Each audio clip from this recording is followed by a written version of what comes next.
Alrighty, everybody, welcome back to the Playbook Podcast. I'm Terry Lopez, your host. Nick will join on shortly. It's family at his house right now. Hope y'all having a great week so far. Hope y'all have had a fantastic day. Watching football, good week, and all that stuff going on. Hope y'all have had a great. Hope y'all enjoy fall. I know it's the first week of fall officially. Hopefully, we stay not too cold, but it's West Texas. You never know. Um, So like I said, Nick will be joining us late soon and whatnot. But first of all, I didn't dress this. It's been the official 4 years since I did this podcast. I want to give credit where credit's due. I want to give credit to Nick for joining this podcast and Jaden as well. Um, you know, to be real with y'all, I care about this podcast a lot. I love this podcast. I love I in my opinion, it's my joy to do this all the time. People always say they don't have time, make excuses all the time in life, not doing what they want to do. But for me, I love what I'm doing. I thank God for the opportunity to do this. I give credit to Kel Steed, especially for having my back, and Clint Breakbell too for helping me get in Channel 4. I think you know I'm- big things are happening for my life right now.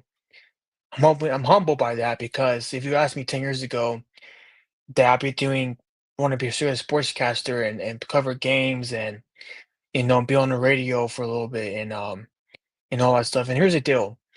People out there don't know who I am. I don't cuss. I haven't cussed since I was 13. I listen to Christian music all the time. I'm a God-fearing person. I I know pride is not I take pride for who I am because I know what I'm worth too. And and now people are trying to realize that Trey's coming. Like I said before, I'm coming to take it all, bro. Um, I don't care if I call it how it is. If you don't like that, then that's on you. But Nick will join on shortly, like I said, and Nick's been my backbone on this podcast. I know it's sometimes hard to get on the podcast every week and talk about sports, but in my opinion, there's no better job. Medical field, it's great. No shame, no shame on them. No shame on politicians, law enforcement. But they deal with real life circumstances going on, and with sport as a whole, that's where you get your news from.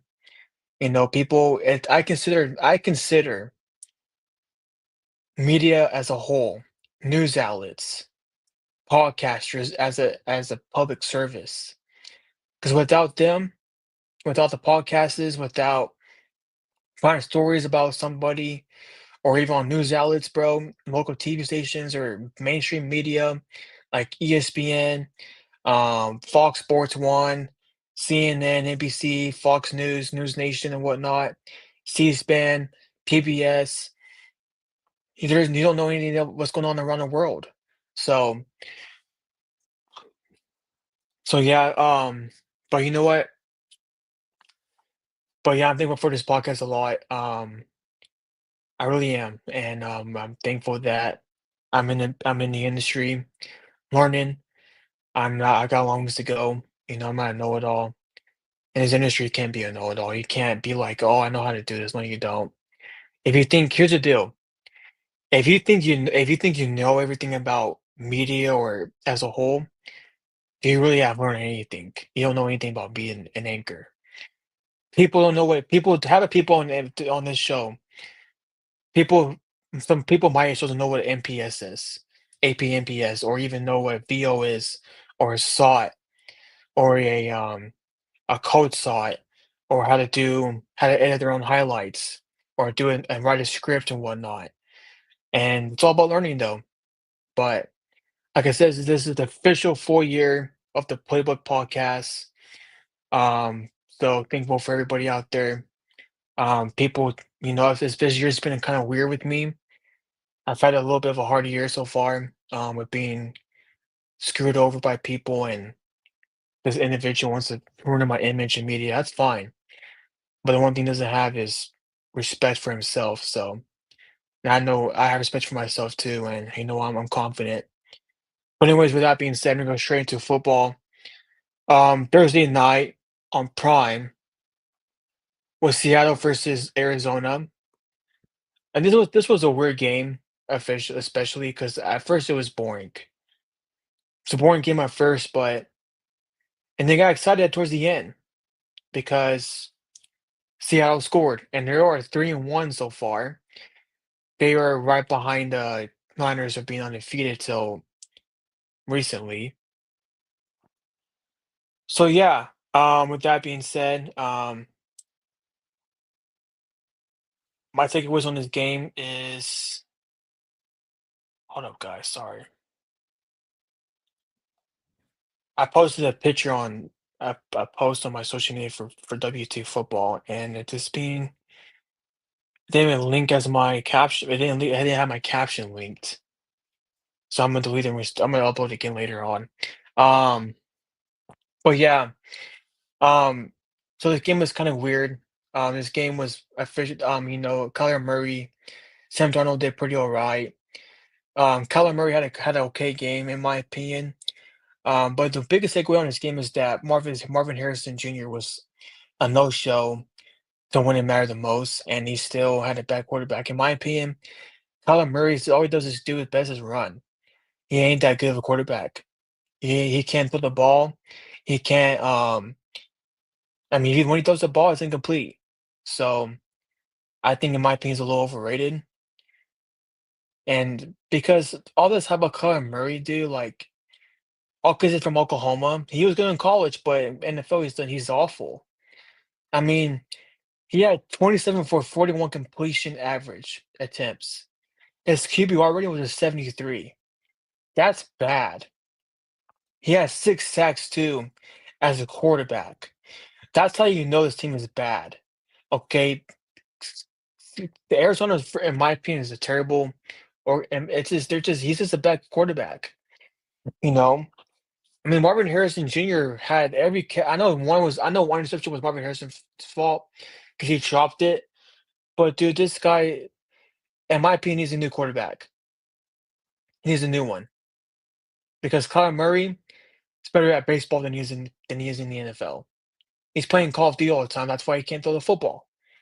He can run fast, but he can't throw the ball. So, and then with Seattle too. Sam Darnold had an okay game.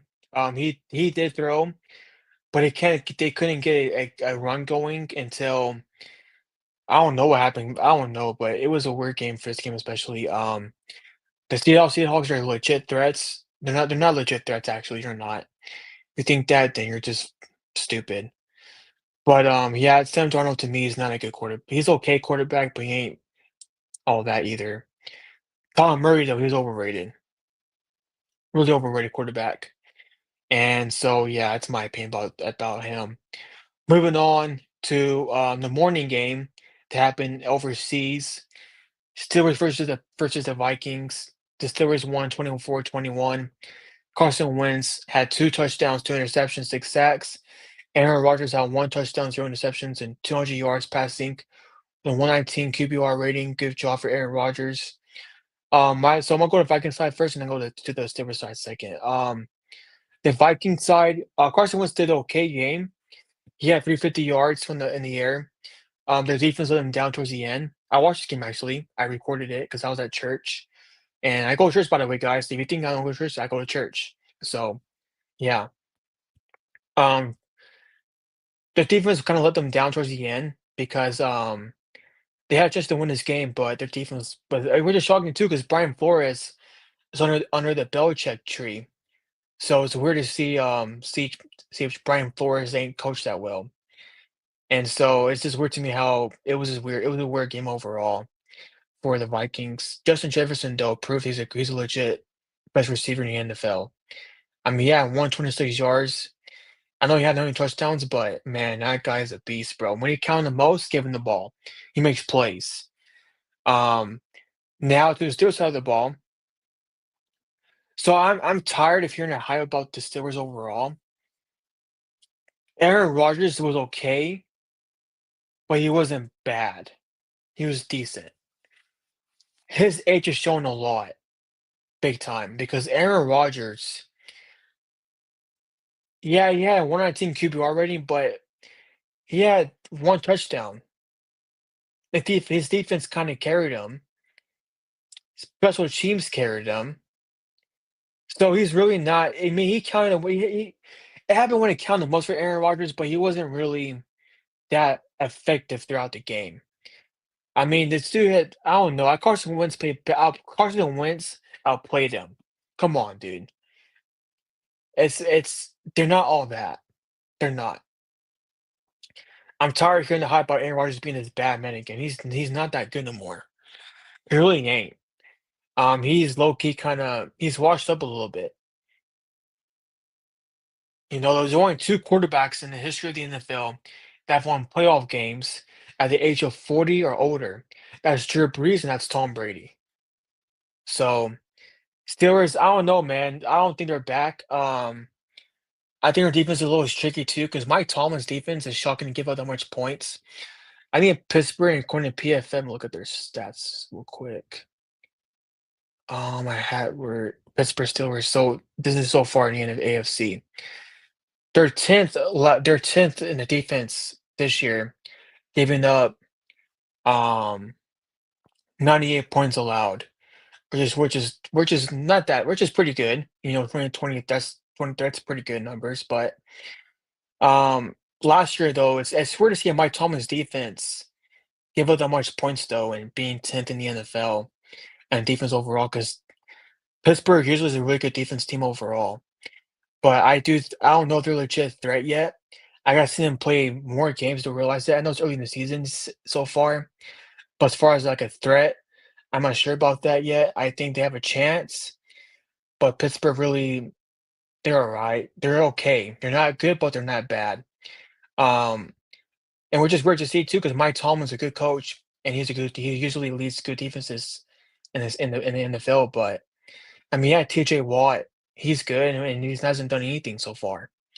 Their running defense is terrible. Their passing defense is terrible. I mean, the first game of the season, they gave up a buck 50 to the Jets and won the game by a field goal. So and then in a week last week, they got destroyed. Aaron Rodgers did terrible. So I don't know. It's a weird game. It's a weird situation with the Steelers. Pittsburgh is okay. They ain't the best, but they're okay. Now moving on to the Bills versus the Saints. The Bills are undefeated. Josh Allen had two touchdowns. He played okay. He played pretty good actually, even counting the most. Our defense has stepped up big time too. I know the past 2 weeks they've given up 40 points in the NFL so far. So which is not that good because their defense kind of saved them this game though. Kind of made a big effort. Okay, here's the deal. I'm gonna make a hot take. The Buffalo Bills are the best team in the NFL by far. Josh Allen, the best quarterback right now in the NFL. Josh Allen's an MVP candidate for me. He's my MVP candidate. He has no receivers at all. There's no legit number one receiver on his team, and he's winning.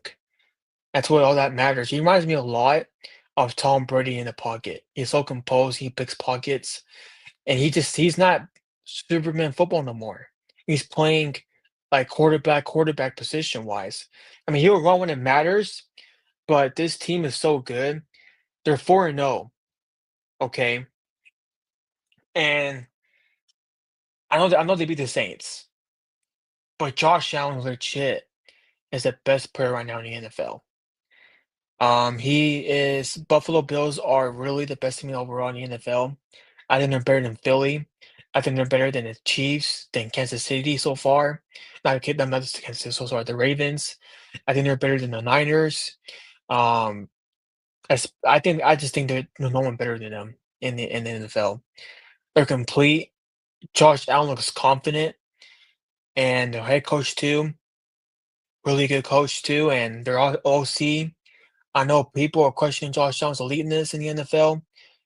People thought he was a no-show. He turns the ball over too much. But look at this guy. I mean, Josh Allen. Yeah, he had one interception, but man, he's been a beast so far. So I think um I really do think Buffalo Bills are that good. I think they really are legit. I think there's no one better than them in the NFL, in my opinion. Um, I think they're. I mean, if you put my top five teams in the NFL, Chiefs are one by far. They're one. I think this is his year to win the Super Bowl this year.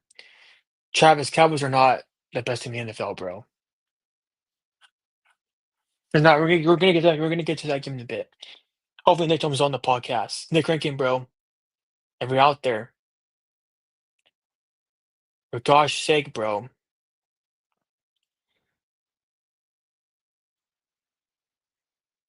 For goodness sake, Nick Rankin. Are you scared, bro? Everybody, Nick Rankin's scared. Nick Rankin's scared, guys. So whoever comments that the most, you win a gift card. I mean, when you win money, you automatically will win. So Nick Rankin's just scared. He's so scared to come on the podcast, guy. He makes excuses of, oh, my family's here in town. Oh, I'm playing a game right now. What a big baby. But he questions me about my media integrity too sometimes. But hey, he's a hypocrite. Nick, you heard me, bro. You heard me, bro. You're a hypocrite, Nick. Now moving on to the Chargers versus Giants. This game was pretty weird too. The Giants won, beat the Chargers 21-18. Story of the game though, Malik Neighbors is out for the season towards ACL, which sucks because here's the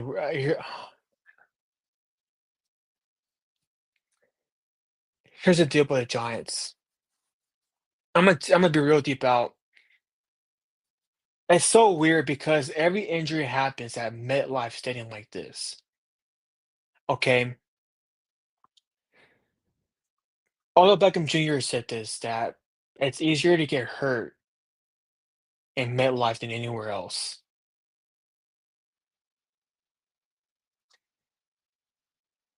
Nick Bosa towards Achilles one time. Aaron Rodgers 2 years ago towards Achilles, and now Malik Neighbors is out with the ACL.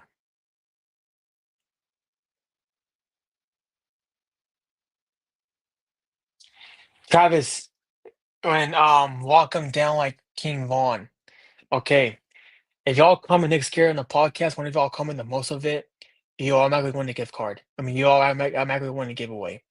Giveaway is the end of tonight. So yeah, no, Nick's is scared, bro. Nick's scared. If you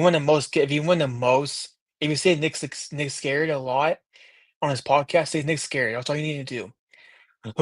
Bro, that's what this guy said. Nick, Nick's not winning nothing. Nick's scared to come on the podcast, guys. He's always crazy, dude. I'm gonna read you some messages real quick from Nick Rankin. This is from Nick Rankin himself. He's a hypocrite. Okay, this is hilarious, too, bro.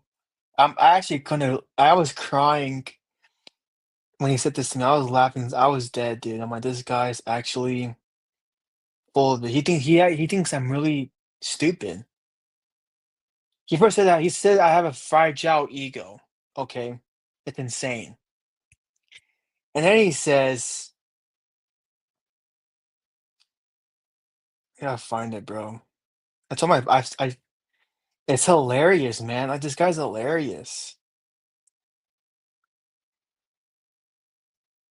Okay,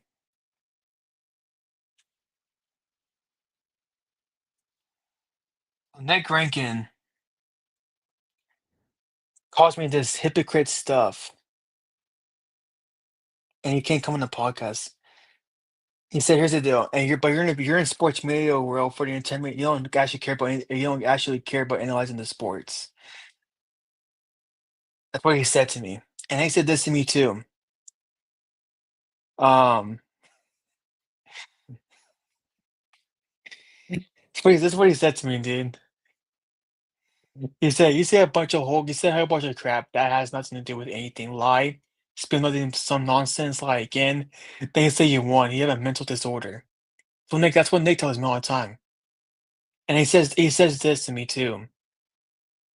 Trey Lopez, they want to be on sports media when you say fake socks, say fake stats on the air. He said this to me too. I'm extremely biased. And there's I have more, bro. I can keep going on and on all night. And he said this to me. He said, "You don't understand the game, unfortunately. You're just biased. You're in it for entertainment." Trey, dude, are you gonna spread misinformation if you're on TV or what? And then he says this to me.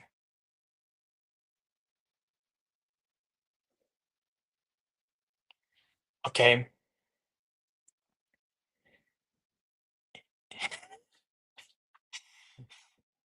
this is our rage bait. Okay, and then he says this to me. He says, "Trey, dude, if you're gonna be in sports media, you gotta be more serious about stuff. Like, you gotta be more serious about stuff." And then he said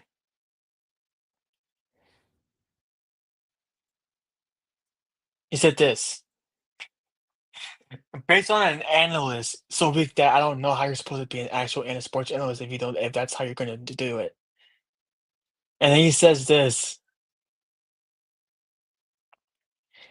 Oh man, this guy's hilarious, dude. And he says, "Bro, I thought you were different in sports media."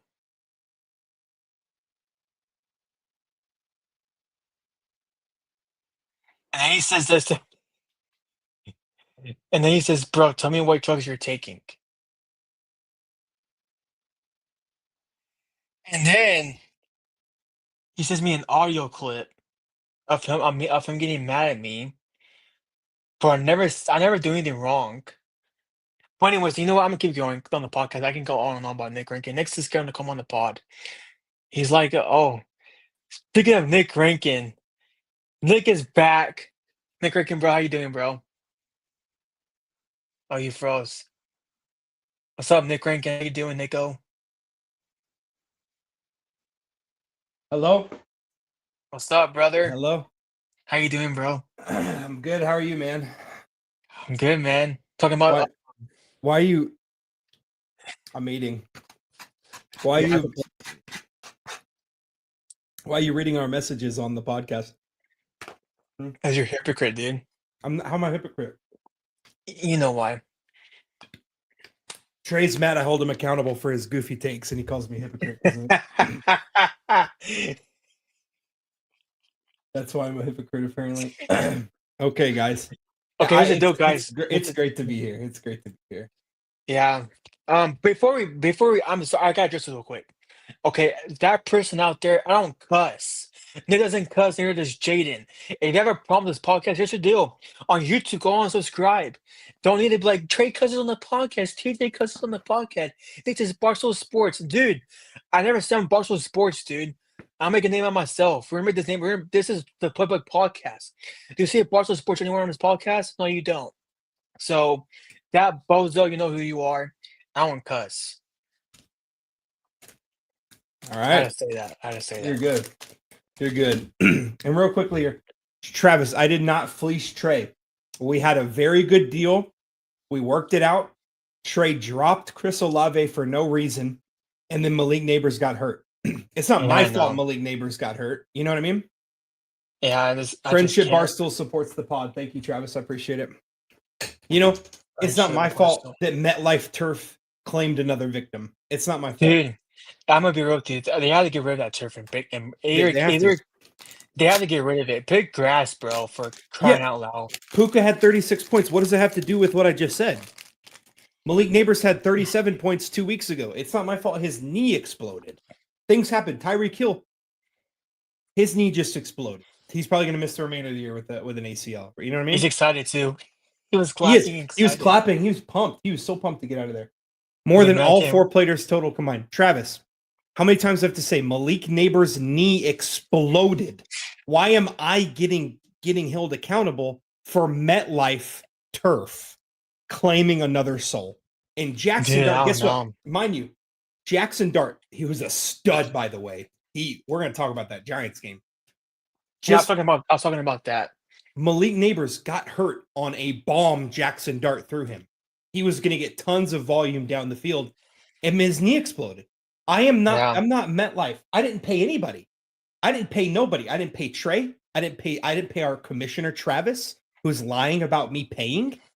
I just made a good deal, and it's just unlucky for Trey that Malik Neighbors. If we came on the pod today, let's just say we came on the pod today, and it was Puka Nakua whose knee exploded. You know what Travis Kai would be saying in the chat? You're the one that's made the trade, man. You got to live with it. You got to live with it, man. You got to live with what happens. Hey, womp womp. Football's a dangerous sport. People are going to get hurt. But because it was Trey's player that got hurt, he's over here saying, I paid the commissioner. I fleeced people. Like, it's just me. And you want to know why, Trey? Why? Because I won last year, and Travis hates that I won last year. That's why. It's a good rivalry. You know, it's the former champ versus the current champ. You know what I mean? It's a good rivalry. You know what I mean? See exactly what I mean? See this double standard right here? If Puka died, that's on me for trying to fleece you. Right? But since Malik died, it's on me because I fleeced you. It's just a lose-lose for me. It's a lose-lose for me, guys. Yeah. I mean, my fantasy team is cooked. It was cooked when Joe Burrow got hurt. I should have never drafted Joe Burrow. I knew it, but I still did it. I freaking knew it was gonna get hurt. I should have got Lamar Jackson or Josh Allen. But I regret it. Well, I freaking knew it that Joe Burrow was gonna get hurt. I freaking knew it. And it happened. Joe Burrow is he doesn't have an O-line. I think me and you would be his best offensive tackles for sure. Yeah, Trey dropped Olave because he's dumb. That's why he dropped Olave. Dude, I had too much players, bro. I couldn't. Then why did you drop Josh Palmer? Because Travis wanted to drop Olave. Travis did not tell you to drop He texted Olave. me. He texted me that. Show me. That's what he said. I'm gonna read it to you. Travis, no way. I don't believe you. I believe that you just dropped him. There's no way Travis sent that message. There is no way. This is the Trey Classic, Travis. It's the Trey Classic. Let me see it, Trey. Let me see. I said, bro, it won't let me put anyone in. Dude, move it to IR. Yeah. You have too many players now. Oh, which ones do I drop? And he said the one under. I don't know what I said, bro. I said the one under Brown. I can't Brown. Travis, bro, I can't any of them except for Ayuk that you just dropped. I dropped Ayuk and I couldn't put anybody in still. And then I'm like, what the heck is this? And then I said, who do I dropped in? And he said, drop Olave and Ravens defense. Let me see. Nuh-uh. It said drop Justice Hill. Doesn't say Chris Olave's not on there. He edited it out. That's why. he edited.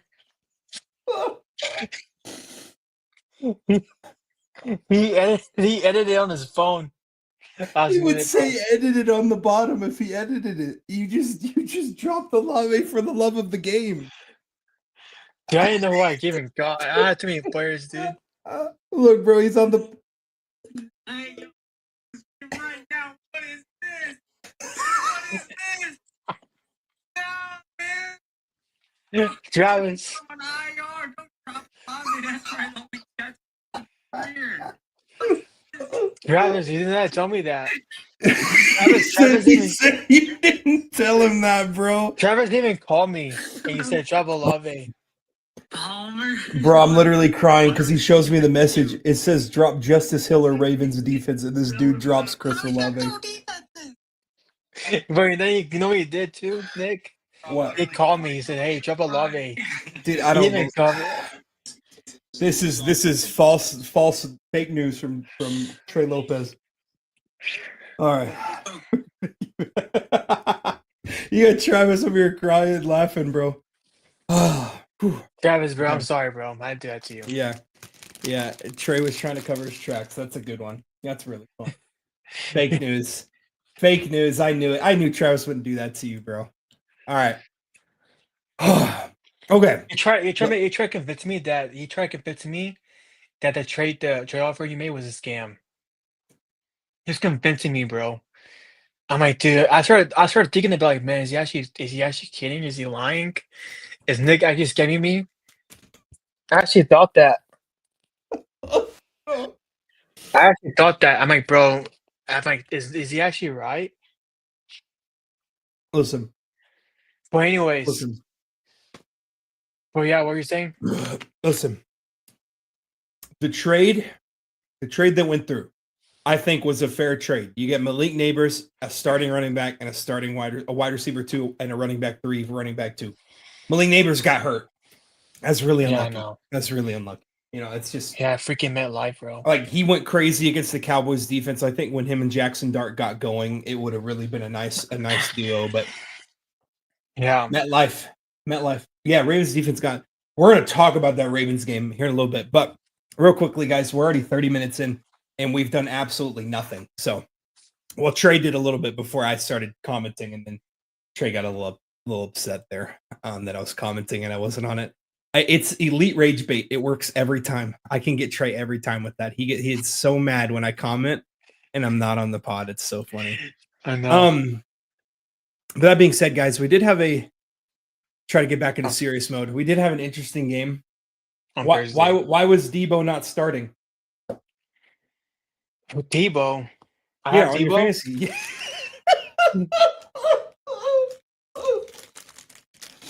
Bro, Debo's wide receiver 1 now. Oh. Oh. I didn't even know I had Debo, bro. Oh my god. Oh yeah, I do have Oh, Debo. man. Trey, Travis fixed his lineup for you, and he still switched it.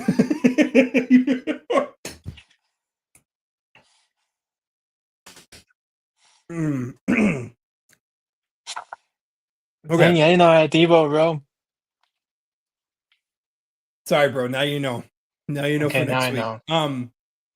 But yeah, that being said, guys, we had an interesting Thursday night game. It was a weird one. I didn't trust me. If there's anything I'm gonna do on the planet, Travis, it is not pay Trey Lopez a dime. Okay, I'm not paying him a dime. You know why he's scared of me, bro? He knows I'm the GOAT. Anyways, can we talk? We're gonna let's do it. Let's do it right here. We're gonna go. Let's go. We had an interesting Thursday night game. I heard you talking about it a little bit. Yeah. I have some key takeaways. One, we finally saw a glimpse of Ohio State Marvin Harrison Jr.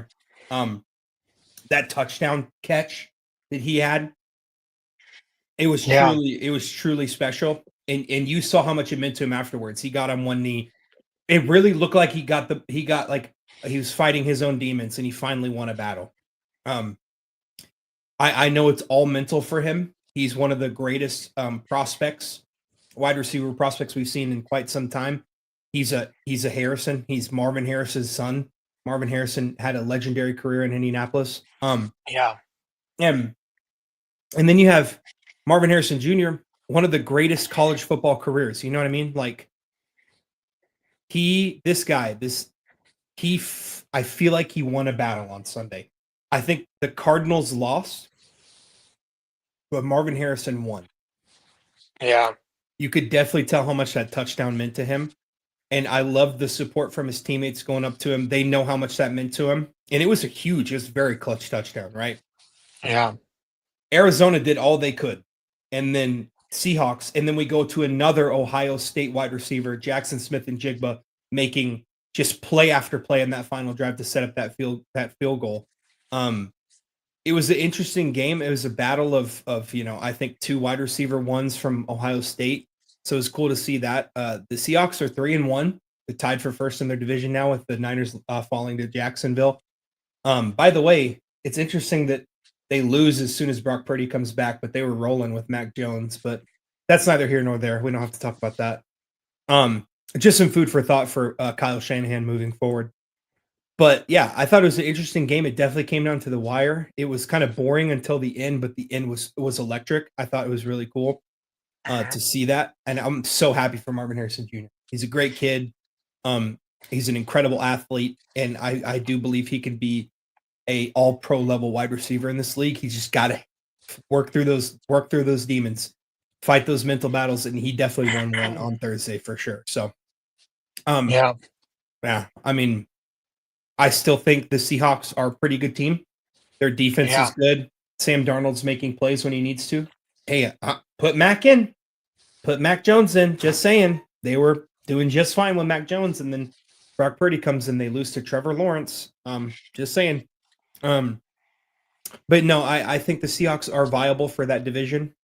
That division is pretty nasty, but I do think that they're viable there because they're winning games. And yeah, I definitely think that Marvin Harrison Jr. definitely got something going there for sure. But yeah, have you talked about the Steelers yet or no? I did, but we can talk about it again because I said Okay.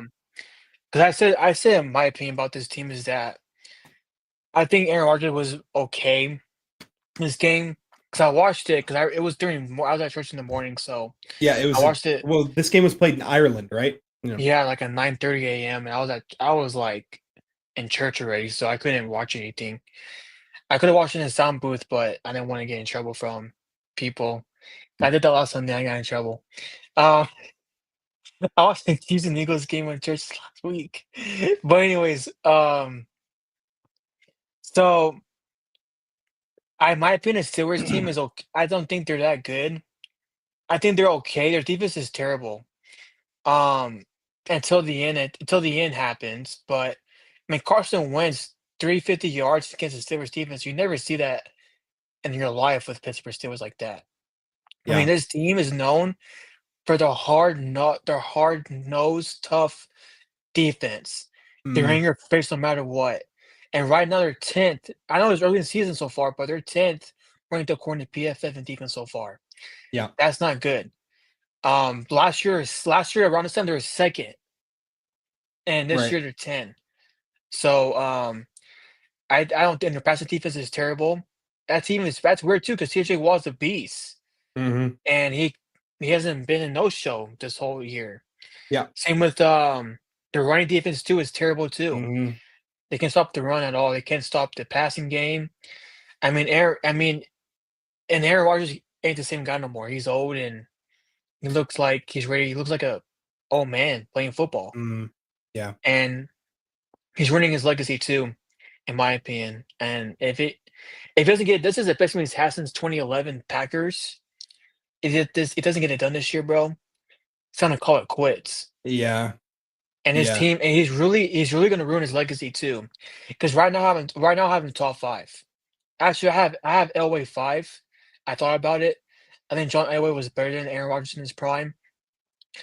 But, Aaron Rodgers has ruined his career. He really is, and it's so sad because he's a first ballot Hall of Fame by far, and he's just not the same guy like he was before. Yeah. So, Well, man, the way you're talking, you think the Steelers lost that game. Man, you're down on the Steelers. I mean, they won a game, but it was a weird game though. Yeah, Like, it the was Steelers was weird. it was a weird game. They were up 21-6 going into the fourth quarter, so they were running the ball a lot to try to keep the Vikings off the field. And how it goes in the NFL. You're up big, you start playing shell coverage, and then the opposing quarterback is going to get some stats because of that. And Carson Wentz did have 350 yards. He did have 2 interceptions, and he got sacked 6 times. He only had a passer rating Yeah. of 84. I thought Aaron Rodgers did what he needed to in this game. He was 18 of 22, 200 yards and a touchdown. He only took 2 sacks, and against a Vikings defense that has shown to be very deadly this year, having a 119 passer rating as well is very good. I think the Steelers definitely found something with Kenneth Gainwell, that running back. They definitely found something with him. 19 carries, 99 yards, and 2 touchdowns. I mean, that's 5.2 yards a carry. That's very nice. And Yeah. welcome to Pittsburgh. I guess welcome to Ireland. We could say DK Metcalf. He had a blowout game. 5 catches, 126 yards, and a touchdown, as long as with 80-yard bomb. Yeah, I think the Steelers can walk away from this pretty happy. I know it was a weird game, but it was those overseas games are just weird in general. They're 3-1. You know what I mean? They are 3-1. The Ravens look we're gonna talk about the Ravens in a bit, lost. They're 1-3. They look lost. The Bengals have nothing. I mean, I'm last time I checked, they were down 21-3 against the Broncos. Let me double check and see how that game's going right now. Um, 23. yeah, so they lost 28-3. The Bengals are now 2-2. And I mean, if you're the Steelers, you look at this season right now, you look at how it's standing.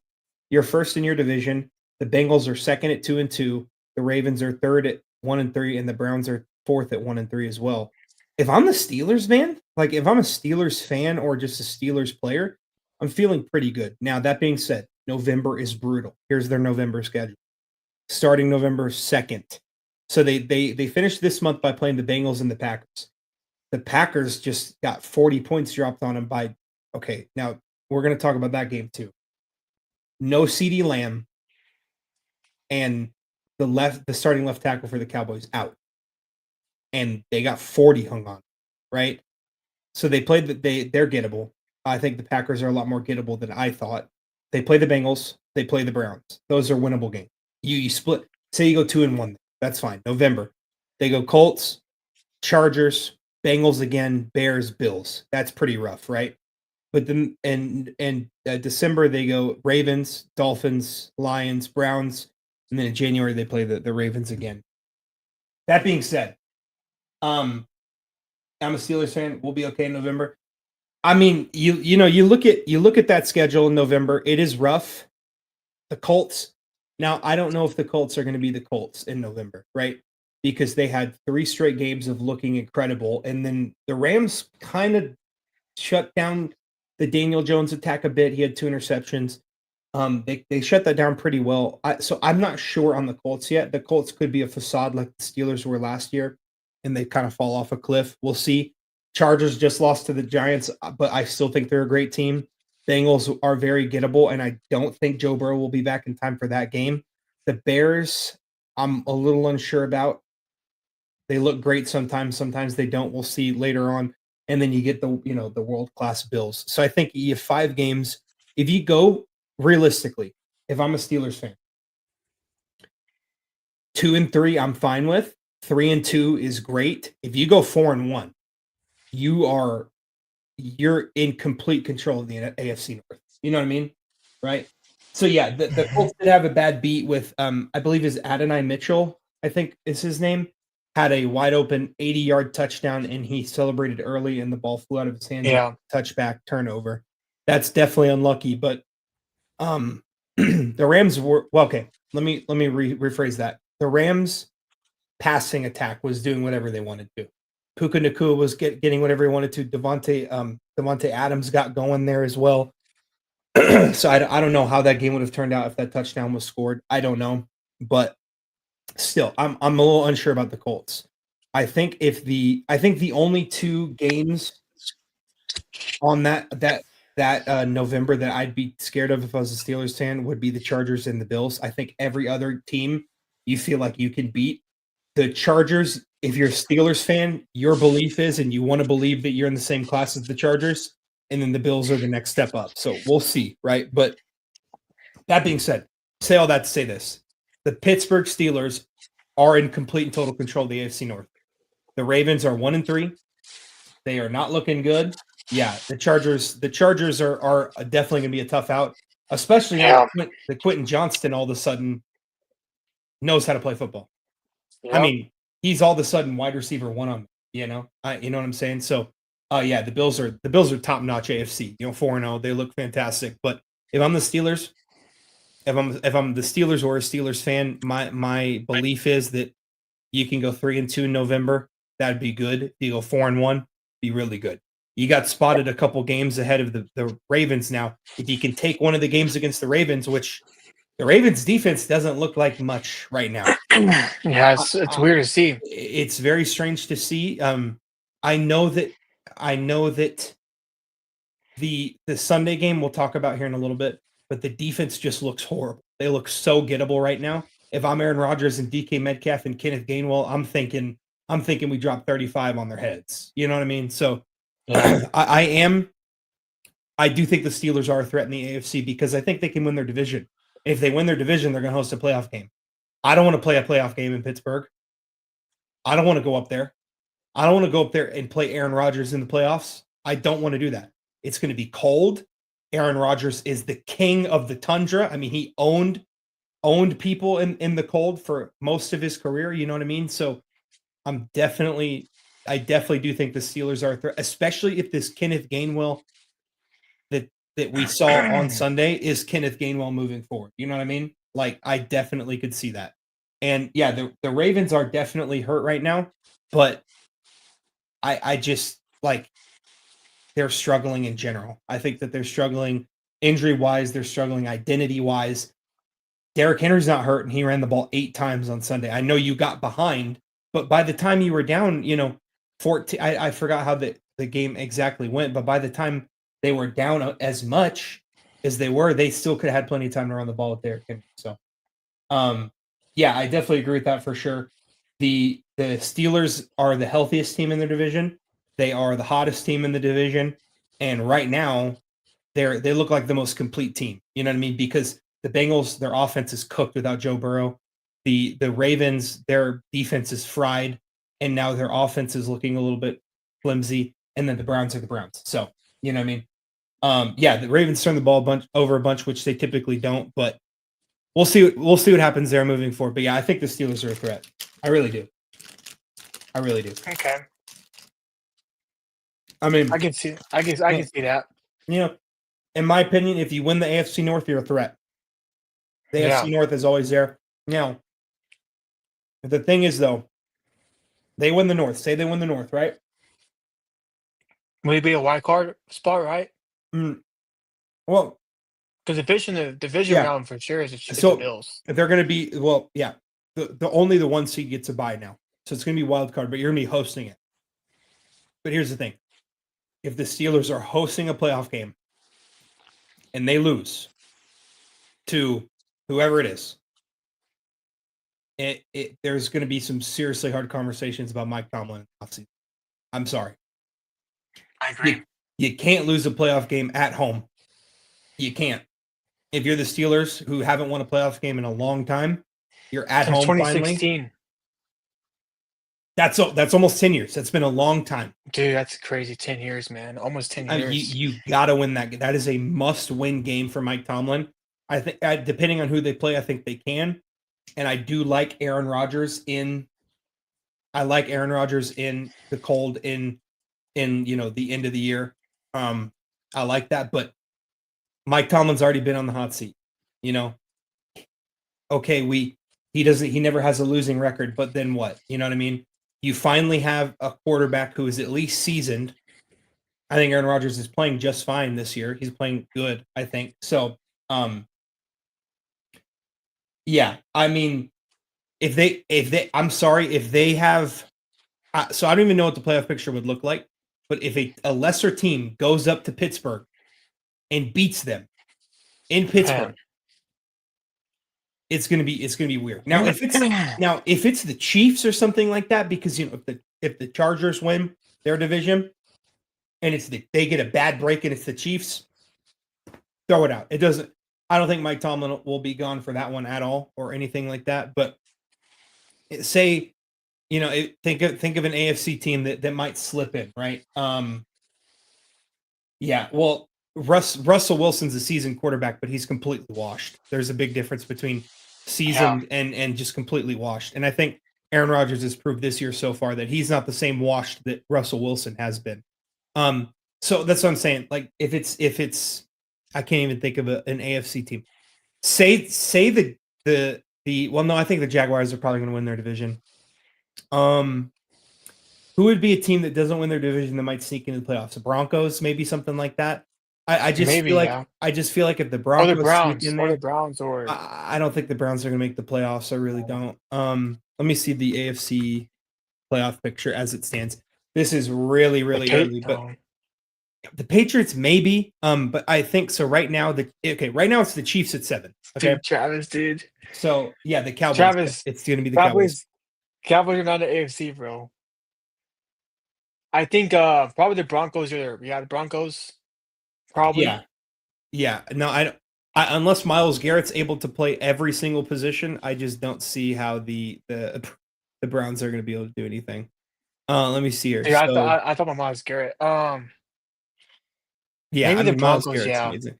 Yeah, let's just say the Broncos. Let's just say the Broncos. Say the Broncos sneak in there, and they are playing the Steelers. Right now, it'd be the Bengals. They would be obviously. Is this what's going to happen because we're 4 weeks into the season? No, but let's say the Bengals sneak in. Joe Burrow's healthy, and they beat you like in Pittsburgh. Dangerous news. Broncos they sneak in, beat you. Say the Patriots are the ones that sneak in.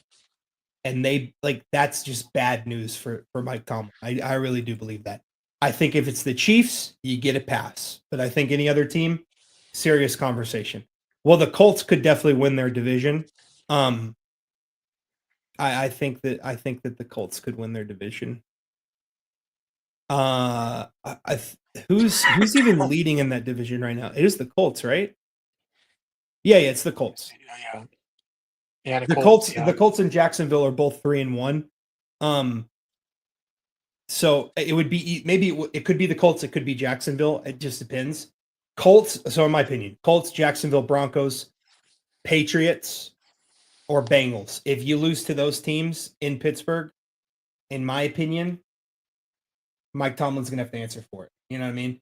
And I like, I just don't see how the Bengals are going to hold on until Joe Burrow comes back. I like Jacksonville's defense. I think Jacksonville's defense is elite, and their offense. They are one of the best running teams in the NFL. They just haven't found that connection passing wise right now, but everything else looks great. So they could be dangerous. But yeah, that being said, I definitely do believe that. But I see the Steelers as a threat for sure. That being said, we're going to move on here to another AFC. Well, I guess we'll talk about the cream of the crop in the AFC, the top level contender in the AFC, the Buffalo Bills. They went over. They played the Saints. They won 31-19. Josh Allen had his first turnover of the year. He has 209 yards, 2 touchdowns, and an interception. He added 45 yards on the ground and a touchdown. So a little over 250 yards and 3 total touchdowns, 1 interception, so 1 turnover. James Cook again was electric, 117 yards, 22 carries and a touchdown. And they just kind of did what they needed to do against a bad Saints team, and that was just win. I don't think the Bills, I mean, yeah, they don't really blow people out, but you score 31, you beat the Saints 31-19. Did you want to see them win by 40? Sure, but this isn't college football. They're still playing NFL level players, even if the Saints are the worst team in the NFL. They're still playing good players, right? And they didn't, to me, it didn't look like the Bills were trying to go out there and blow them out. It really just looked like they're trying to control the game, run the ball with James Cook. Josh Allen made the one mistake, but outside of that, he's still at 113 passer rating. So, I mean, what was your take on this game? Yeah, I think Josh Allen's the best quarterback in the NFL. I think the Bills overall, number 1 team in the NFL, especially. I think they're better than the Eagles. I think they're better than Detroit. No one's playing better football than Josh Allen. When it counts to most, give it to Josh Allen. I know I was like watching Mahomes a little bit a couple years ago, and the year prior to that too. Mahomes is the best quarterback in the NFL. You knew, but Josh Allen is different this season. I think James Cook needs to get respect on his name. He's so good. People talk about Derrick Henry and Saquon Barkley. In my opinion, he's playing better than both of them so far because Saquon Barkley has been a no-show. Yeah, and then Derrick Henry is fumbling the football over the place and can't get a good run going. So, in my opinion, James Cook's the best running back in the NFL so far, and Josh Allen's the best QB in the NFL so far. Probably the best player in the NFL overall. And I think those are the best team in the NFL by a margin. My top 5 teams in the NFL is the Bills, Detroit, I think Buccaneers, you can sleep on them yet. Maybe the Eagles are 3.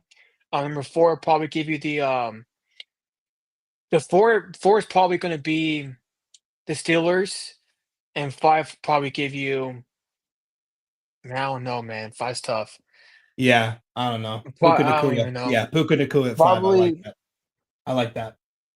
probably, oh man, 5 is tough. I think probably Tampa Bay probably, or the Yeah. Tampa Bay or I mean, the it's Rams. it's really hard. Do you think Josh Allen's better than Mahomes right now? He is. I think he's better than Mahomes. I think he's better than I Mahomes, think he's bro. better than Mahomes right now. It Now could change. Mahomes had something to say about that on He Sunday. did. That's for He did. sure. But right now, Josh Allen's the best quarterback in the NFL. He might be the best player. I think it's between him and Myles Garrett. I know Yeah. Myles Garrett's on a 1-3 team. Watch a Browns game. Just watch a Browns game and see what that guy does. They would literally get blown out by 60 points every time. But yeah, anyways.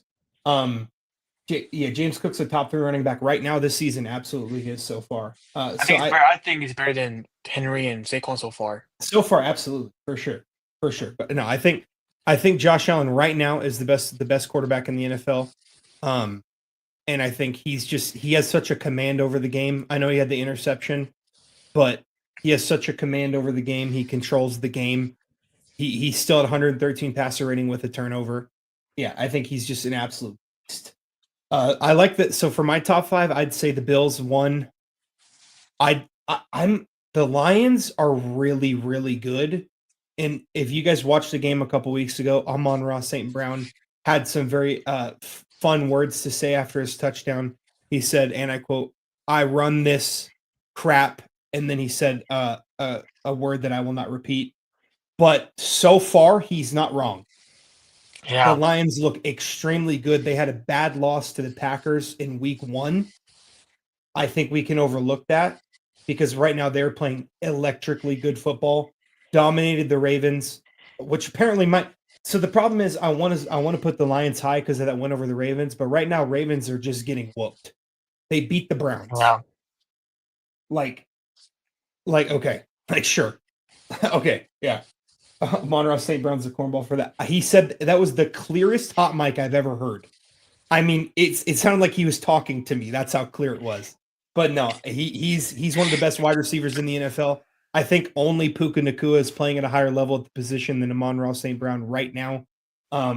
Yeah, Amon-Ra St. Brown's a stud. The Lions look amazing. So I'd go Bills, probably Lions, Eagles 3. I don't like the way the Eagles have won so far, but they're winning, so we can't really say anything. 4, I want to have an AFC representative probably. I'd probably say, I mean, I like putting, I guess the Steelers there is okay. Because they are one of the better teams in the AFC as it stands right now. I'll go Steelers 4, and I'd probably put the Rams or Chargers 5. Probably the Rams just because Puka Nakua is the GOAT. Yeah. Puka Nakua the GOAT. Puka Nakuma? I don't know what Drake is saying. I don't know. I don't know. That's fire. Ooh, just caught a fly. Tampa, I really like Tampa Bay. They are riddled with injuries right now. If Baker Mayfield can keep them afloat for the time being, I could see them making a big push. I think that they're a very, very good team. They are just riddled. They almost with won that injuries. game, but they threw that interception. They are just then, riddled with injuries right now, for sure. Yeah. So, but yeah, no, the Bills are fantastic. They did what they needed to do against a bad team. I don't think they blow people out. He did mention they beat the Jets by 20. The Jets are so horrific, and the Bills own that division. So I guess they blow out the weaker teams in their division in the East. But every other team, the Ravens, crazy comeback. They didn't really blow out the Dolphins. That was a pretty close game. The Saints game was relatively close-ish. They're not really close, but if you look at it, they beat the Ravens, they score 41. They beat the Jets, they score 30. They beat the Dolphins, they score 31. They beat the Saints, they score 31. They're going to be a tough team to play against if they just score 30 every game. You know what I mean? Yeah. I mean, the Jets literally made Tua turn the ball over look like an actual quarterback again. That's how bad they are. So they're probably the worst team. So Pickens did better than what, Pickens did Travis? better than who? Puka? No, you didn't. Puka? No. I mean, But Pickens George had a good Pickens was game. great. He was great. He was great. We'll talk about that in a little bit, but no, he's not better than Puka. Let's go over to that. Let's go over to that Chargers Giants game. This game was so interesting to me. This was the arrival of Jackson Dart. Now he only had the Jets are they're just not a good team. They're just not a good football team at all. They're just not good. And I think Aaron Glenn's a good coach, but that's going to be a process for them, right? They have a bridge quarterback. I don't think that Justin Fields is the future for that franchise. They're at a bridge quarterback. You know, that Aaron Glenn has to rehaul the entire defense. Like, it's going to take some time for them, but yeah, they're not good. Giants, Chargers. Justin Fields is not good, Travis. Stop. Just because he runs the ball good does not mean he's a good quarterback. He's a good running back. He's not a good. They do not. There's a reason he's not throwing the ball because he can't. Sucks, dude. He can't. Throw the ball. He's bad quarterback. He wasn't that good in Ohio State. I mean, like, he in college. He was seemed like he had a couple great throws in college. He also had a track team. You know what I mean? It's the same thing. Tua had a track team in Alabama. He did. It's easy to look good in college when you have a track team. So, but that being said, okay, he was 226 yards against the Dolphins, brother. The Dolphins are not a good defense. They're actually a bad defense. You know what I mean? Like, and I know he did a good game week 1 against the Steelers. I get that, but like, I'm sorry, he's not good. He's not the future of the franchise. I think he's a fine starter, but he's not the future of the franchise. If they want to do anything, do you really genuinely think that Josh Allen is going to lose to Justin Fields anytime in the near future? No, they're just not. You know what I mean? Like, he's not. I think Drake May's better than him. I think obviously Josh Allen's better than him, right? I don't think. Yeah, I'm not too high on. But anyways, let's go to this Chargers game. You guys are distracting me. Giants, Chargers. Jackson Dart has arrived. His stats don't look like it, but he had 111 yards passing and a touchdown.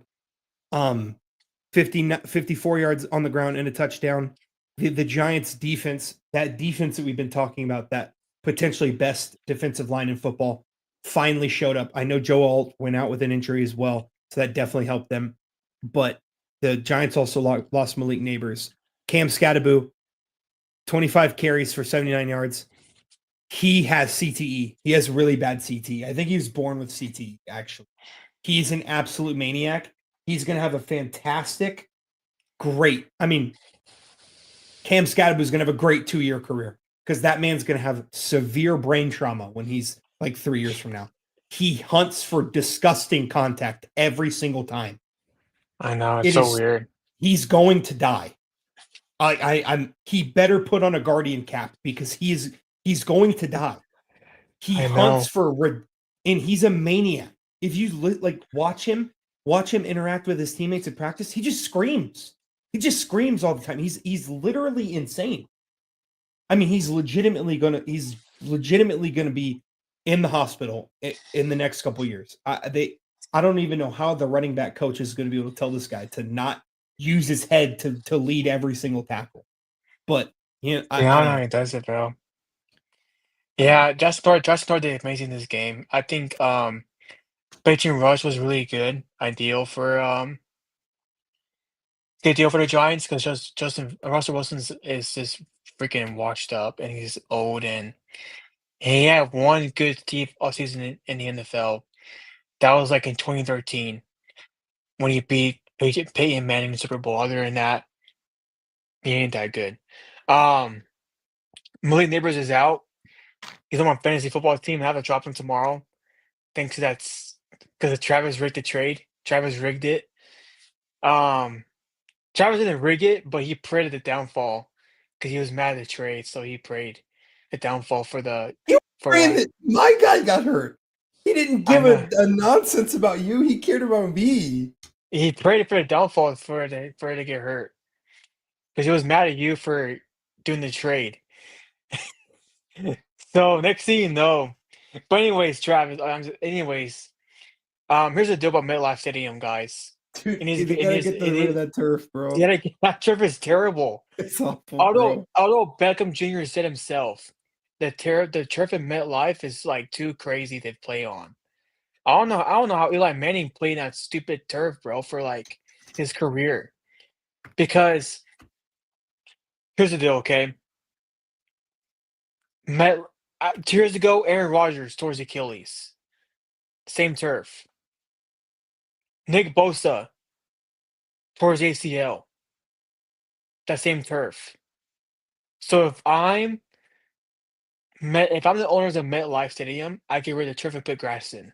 Because you're gonna kill people and you're gonna kill the hole in the field basically your whole team.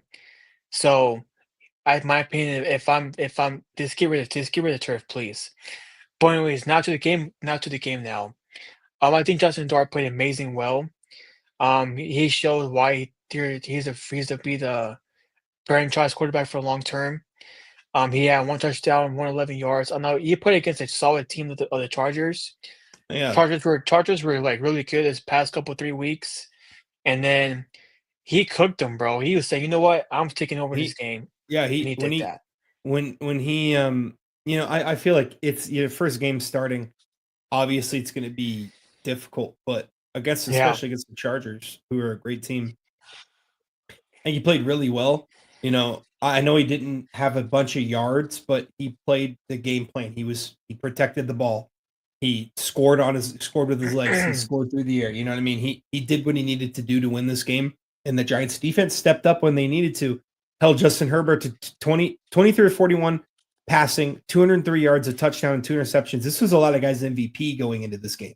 This is the guy that was flexing on the Chiefs as he was sliding, pointing, first down in week one. That guy. And they played yeah, really well against him. Held him to 57 passer rating. I mean, you know, it's a great team. yeah. It's a great team. I did I think love. that.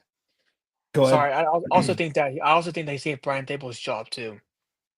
Oh, well, probably, yeah. And I do hope that Jim Harbaugh realizes who he has in Marion Hampton. Marion Hampton's an absolute stud. 128 yards and a touchdown on 12 carries. I know he had a big run for 54 yards, but this kid is absolutely legit. They got to run the ball more with him. I think it's time to establish the run more with a Marion Hampton. I did like the way Quentin Johnston played as well. He had that incredible touchdown.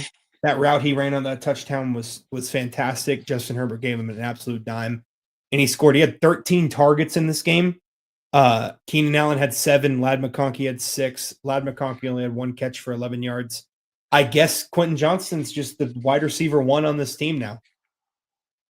Yeah, I mean, I yeah, don't know what has happened, but him and Justin Herbert are really clicking right now, and he's running great routes and catching the ball. So I'm really happy for him.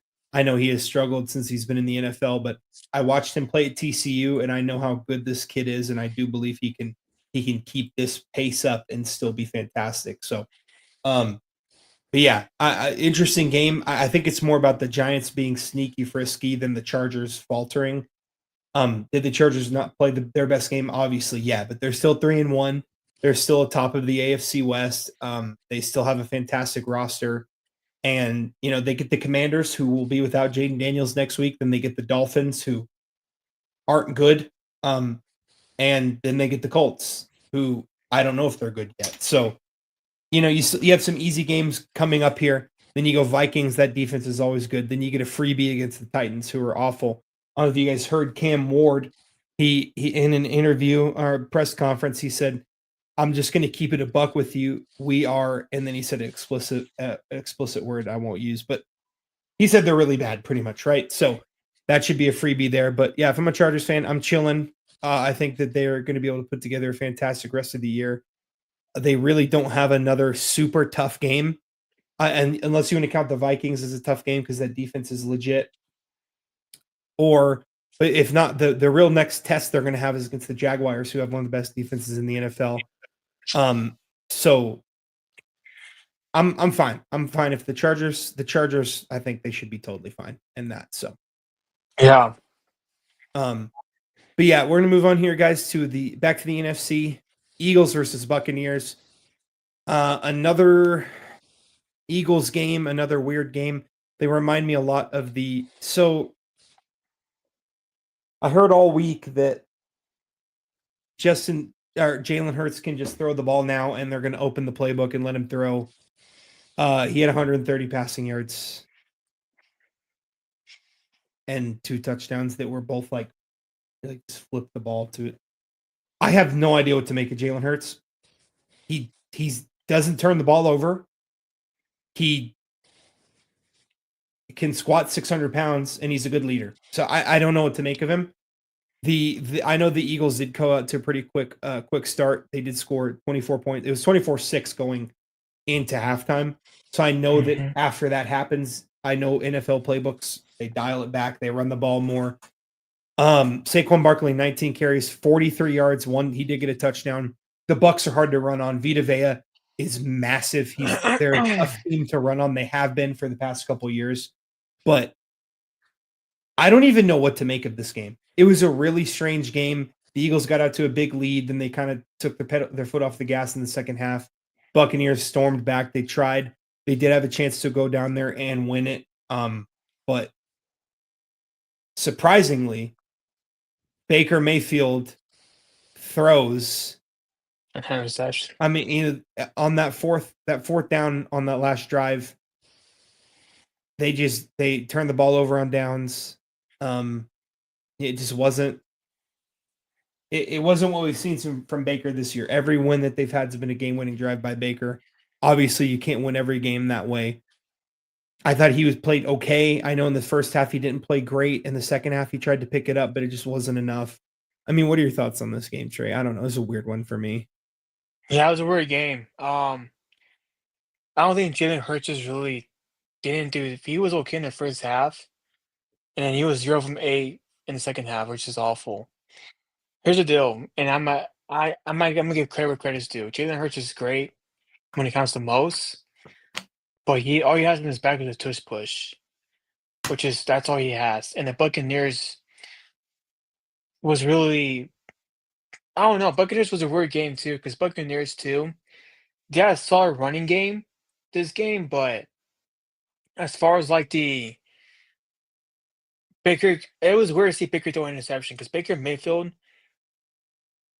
if he doesn't throw that interception, they win a game by far. And turn the ball over on downs too, and he can't do that in the NFL, especially against the Eagles too, because all the Eagles have is for defense. Yeah, That's all they really have. Yeah, they ran a fake tush push, and then Jalen Hurts kind of just like flipped it.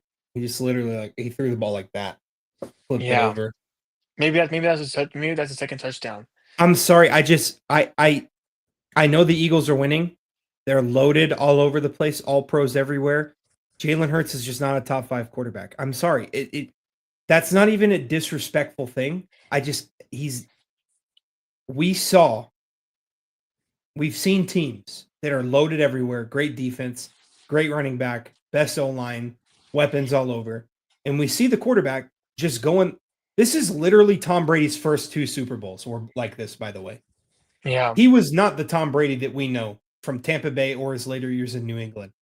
This is a guy who is just playing. Jalen Hurts is a game manager. Yeah, he is. He's a game manager who's capable of making big plays in big moments. I've also seen him make really bad plays in big moments. The turnover in the Super Bowl 2 years ago that lost them the game, the fumble. But, I've seen he's a good quarterback. I think Dak Prescott's better than Jalen Hurts. Yeah, me too. I think Baker Mayfield's better than Jalen. I think if Dak, Baker, Matt Stafford, any of those guys were on this Eagles roster, the Eagles would have the same record, but they would just be scoring 50 points a game. 40. Okay, obviously not 50, but they would just score. I mean, I don't know. Maybe more than that. I don't know. I mean, you have one of the best wide receiver duos in the NFL, one of the best running backs in the NFL, the best O-line in the NFL, a top 5 defense in the NFL, all these things. I'm sorry. I see I saw Dak play on Sunday against one of the best defenses in the NFL, and I see Jalen Yeah. Hurts. I'm sorry, like I don't think that's disrespectful. He's a Super Yeah. Bowl champion, a Super Bowl MVP, and he's gonna have a great career and he's gonna make a bunch of money. But I don't think he's a top 5 quarterback. Nobody thought Tom Brady was a top 5 quarterback the first 2 years in New England when he won. Yeah, that's true. Nobody thought that at all. There's been times where game managers have won Super Bowls, and Jalen Hurts has just been in a great position, and he's doing what he needs to do. He's not turning the ball over, but he literally might throw for 2,000 yards. I'm not even kidding. I don't even know what his pace is. The game last week against the Rams definitely helped his pace, but he might be on pace for 2,500 yards. That's not a top 5 quarterback. I'm sorry, it's just not. But yeah. Yeah. And here's the deal too. I'm tired of people in the media, especially bringing up last year's Super Bowl. Okay. I get it. Jalen Hurts had a great game last year's Super Bowl. This is today though. This is today's game. Get rid of last year and talk about today's game. He can't throw the ball at all. His first game in the first game of the week so far. If the Cowboys didn't drop the ball, they're winning that game by a mile. They would have won that game, okay? So the fact that this guy gets a lot of bypasses, like the first game he didn't do that good at all against the Cowboys in opening night. The week part of that, he didn't do that good either. All he has is a tush push and a good defense and a good running back. That's all he has, okay? And I just can't stand this guy being hyped around about because Jalen Hurts he's not a bad guy, but he's not a great quarterback. If you want to put this guy to elite quarterback status, we need another word for Mahomes, Allen, Lamar, Matthew Stafford, and Joe Burrow when he's healthy. We need another elite word, Dan. That's not elite. We need a bigger word for the quarterback in the NFL. If that's even call this guy elite. Because here's the deal. The way they're winning ain't that good. It ain't impressive to me at all. It looks terrible. AJ Brown called his freaking quarterback out on social media last night. He put a Bible scripture calling out Jalen Hurts. He literally did, Nick. I'm being for real. He called him out. So you have your own receiver doubting you. And you telling me this guy's a top 5 quarterback in the NFL? Okay, here's the deal. Damian Woody, Stephen A., Nick Wright, Greeny, Kimberly Martin, Cam Newton, quit bringing up last season. I hate it. Last season's gone. A Super Bowl he had is gone. That's the past now. This is the present. Okay? He has not played good at all this year. He has had, in total this year, Nick, he's had 4 touchdowns within 4 weeks. Matthew Stafford has more than him. Baker Mayfield has more than him. Dak Prescott has more than him. Mahomes has more than him now. Even Mahomes has more than him now. In total, he's had 4 touchdowns in the first 4 games of the season. So, Daniel Jones is playing better than Jalen Hurts too, by the way. He's on the Colts. So I'm tired of this guy being overhyped. He's okay quarterback, but he's overrated. Without Saquon Barkley, look what happened a couple years ago. Without Saquon, he had a good defense too back then. And guess what happened? He didn't make the playoffs. He got bounced out by the Buccaneers actually in the wild card. Yeah. So the way they're winning is not impressive to me. Yeah. Yeah, and I did some math while you're going through that. I was on the money. Right now he's on pace for 2,585 yards for the season. That's not good. 152 passing yards a game. That was with the big game last week against the Rams too. Hey Mish, what's up? Love you too, man. Tyreek did die today. He looked happier than I have seen him since he won the Super Bowl. Because he gets paid $70 million and he doesn't have to play with Tua anymore. So he's pumped. And yes, I do agree. Daniel Jones has been playing better than him. Real quickly, my guy Nick Wright does not like Jalen Hurts. He does not. I saw Mahomes mouthing last week. And he's being respectful. He's not. He doesn't think that he's playing that great. He just need to get rid of last Super Bowl. that needs to raise people's minds. Well, It's unfortunately, it's just not going to because I know, but it's recent memory. You know what I mean? I know, I get it, but it's last season. Yeah. But his team is 4-0. I don't think that he's the driving force of that team. I really don't at all. Last week you could argue that he was, but so far I don't think so. I mean, until I see him throw for over 3,800 yards and more than 23 touchdowns, I'm going to be concerned. Those are his career highs, by the way. There is not one quarterback on this planet with those numbers who we would call a top 5 quarterback. You know what I mean? Nick Foles, when Nick Foles was dealing, he was throwing the ball like a madman in that playoff run. He played better than Hurts in that playoff run. I don't think he's top 5 quarterback. So, and that was Dak Prescott, by the way. People would be all over him, bro. Oh yeah. Well, yeah. I mean, look at Mahomes. He's getting questioned if he can actually win a game again as to the Super Bowl. Well, it's a double standard. Yeah. So speaking of Patrick Mahomes, let's go to that Chiefs Ravens game.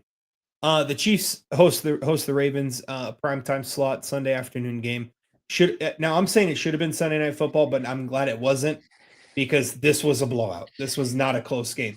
Chiefs won the game 37-20. At one point, they were up 30 to 13 in the third quarter, and that game was just over. I believe it was 20-7 at one point, and it kind of felt over at that point. Let's go through the stats here real quickly. Lamar Jackson struggled. Really bad game. First bad game of the year. 14 of 20, 147 yards, a touchdown, and a horrific interception. He also had a really bad fumble. He got sacked 3 times, passer rating of 86. Going over to the rushing attack, Justice Hill had 3 carries for 76 yards and a touchdown. Lamar had 6 carries for 48 yards. And Derrick Henry, surprisingly, only 8 carries for 42 yards. He was seemingly schemed out of the game. I don't know what happened there. Flipping to the other side, we got a full-blown Patrick Mahomes experience on Sunday. 25 for 37, 270 yards and 4 touchdowns. He only got sacked once. Passer rating of 142.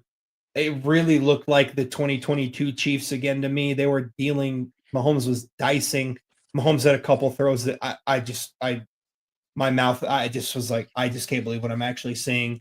It reminded me back then, 2023 around there. That time, the one when he won the MVP a couple years ago. That year, when that really reminded me of that. He had a pass to Travis Kelce. It was like a fadeaway.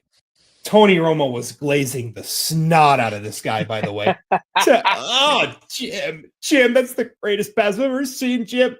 He was, I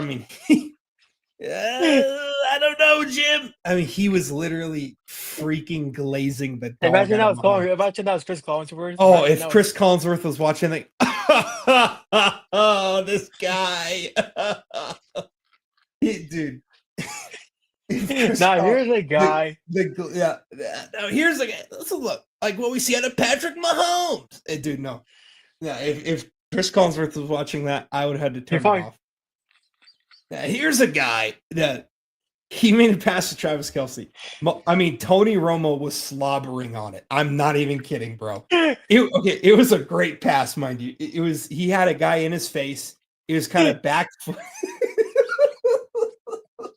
Dude, he really was. It was crazy. It was back foot. He throws it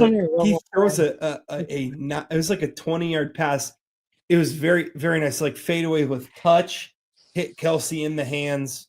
It was an absolute dime. Tony Romo all the way to the commercial break was glazing that. That's a dime, Jim. That's a dime. He was going crazy. Oh, I know man. Tony Romo was having himself a nice afternoon. That's for sure. That being said, Mahomes definitely spread the wealth in this game. Xavier Worthy, first game back, looked great. By the way, he had a couple really big rushes. He had a 35-yard rush. He also added 83 yards in the air on 8 targets, 5 catches. Tony Romo has no shame. He has no shame. And he doesn't even have Mahomes on his face. He just genuinely glazes Mahomes. Now, Mahomes is on my fantasy team, so I was glazing him too, but I have reason to. Tony Romo's glazing him for the love of the game. But yeah, Xavier Worthy's first game back, we see how big of an impact he already has immediately. The TikTok dancer Juju Smith-Schuster also made an impact, had a good touchdown catch. Marquise Hollywood Brown also caught a touchdown, 38 yards on 3 catches. Travis Kelce, 5 for 5 on targets and receptions, 48 yards. And then my guy, Tyquan Thornton, had himself another touchdown. He only had 1 catch for 11 yards, but it was a touchdown.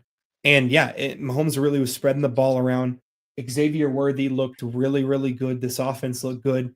It really spread the middle of the field open for Travis Kelce. And they are still going to get Rashee Rice back in a couple weeks. So, Trey, that being said, you watched the game. You got to see Tony Romo glaze this dog out of Patrick Mahomes for 3 hours. Do you think that this was a sign that the Chiefs are back, or is this more of a Ravens are not nearly as good as we thought and they're dealing with a lot of injuries? Here's the deal, man. Okay. I think Chiefs might be back. We have to keep this up one more. I gotta see one more game out of them. Because here's the deal. He's kind of like Tom Brady, okay, when he's playing in the NFL. When Tom Brady had a bad couple games in the season, you know what he did? He found a way to win and won games. He had Ray Lewis. He's playing against Ray Lewis and even that Indianapolis team with Peyton Manning still there and Strahan and that squad and whatnot. But they were done, but they were not done.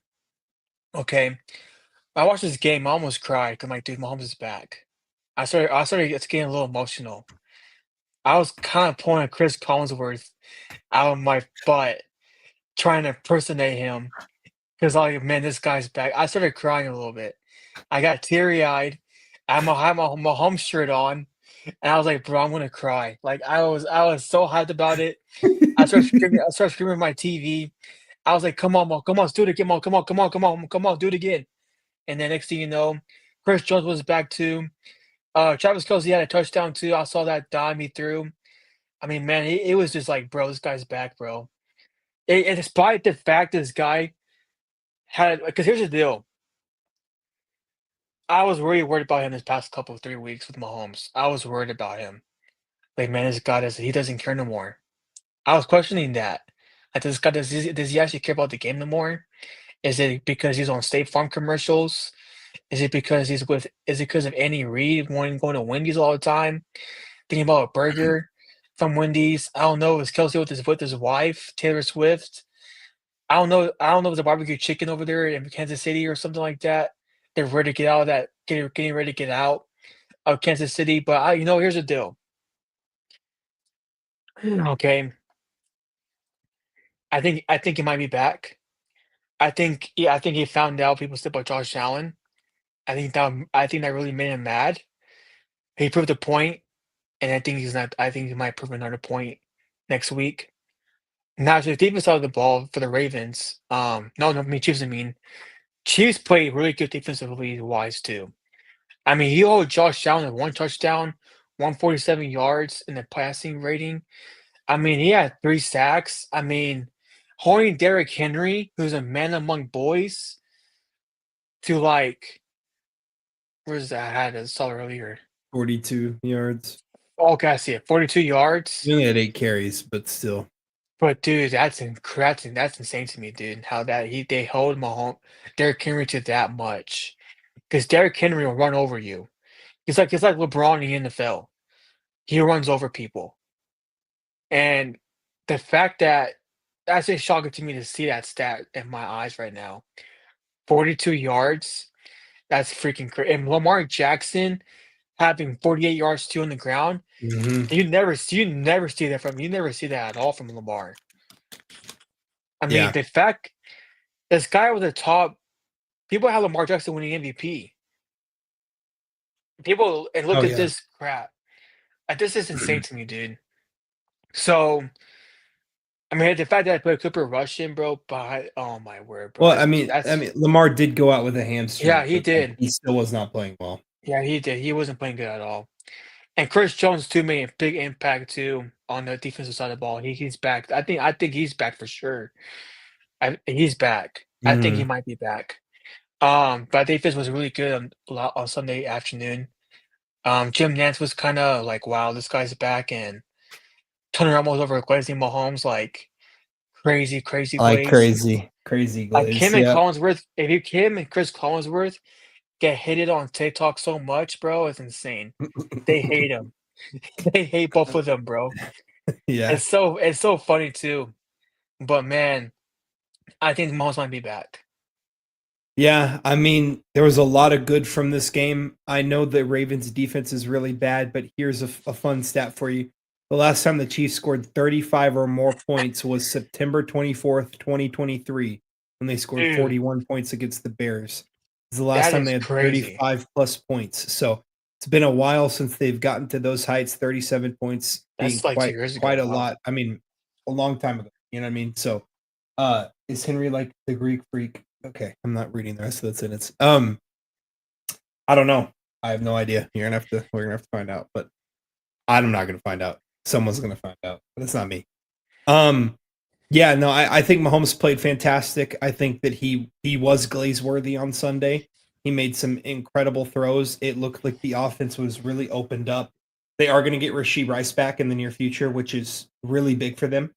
When Rasheed Rice comes back, if he comes back healthy, you know what I mean. If he comes back healthy and is the same Rasheed Rice we saw before Patrick Mahomes took a nosedive right into his ACL, then maybe this team could really, really make a huge push towards the one seed, or maybe a big push towards the Chargers to win that division, because the Chargers did get spotted a game ahead of them. But Chargers losing to the Giants and Chiefs beating the Ravens.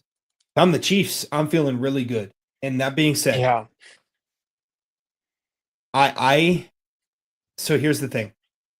I think when we talk about the best quarterbacks in the NFL, it's Josh Allen and Patrick Mahomes, and then we're gonna have to take a skip, and then it's Lamar, and I'm gonna tell you why.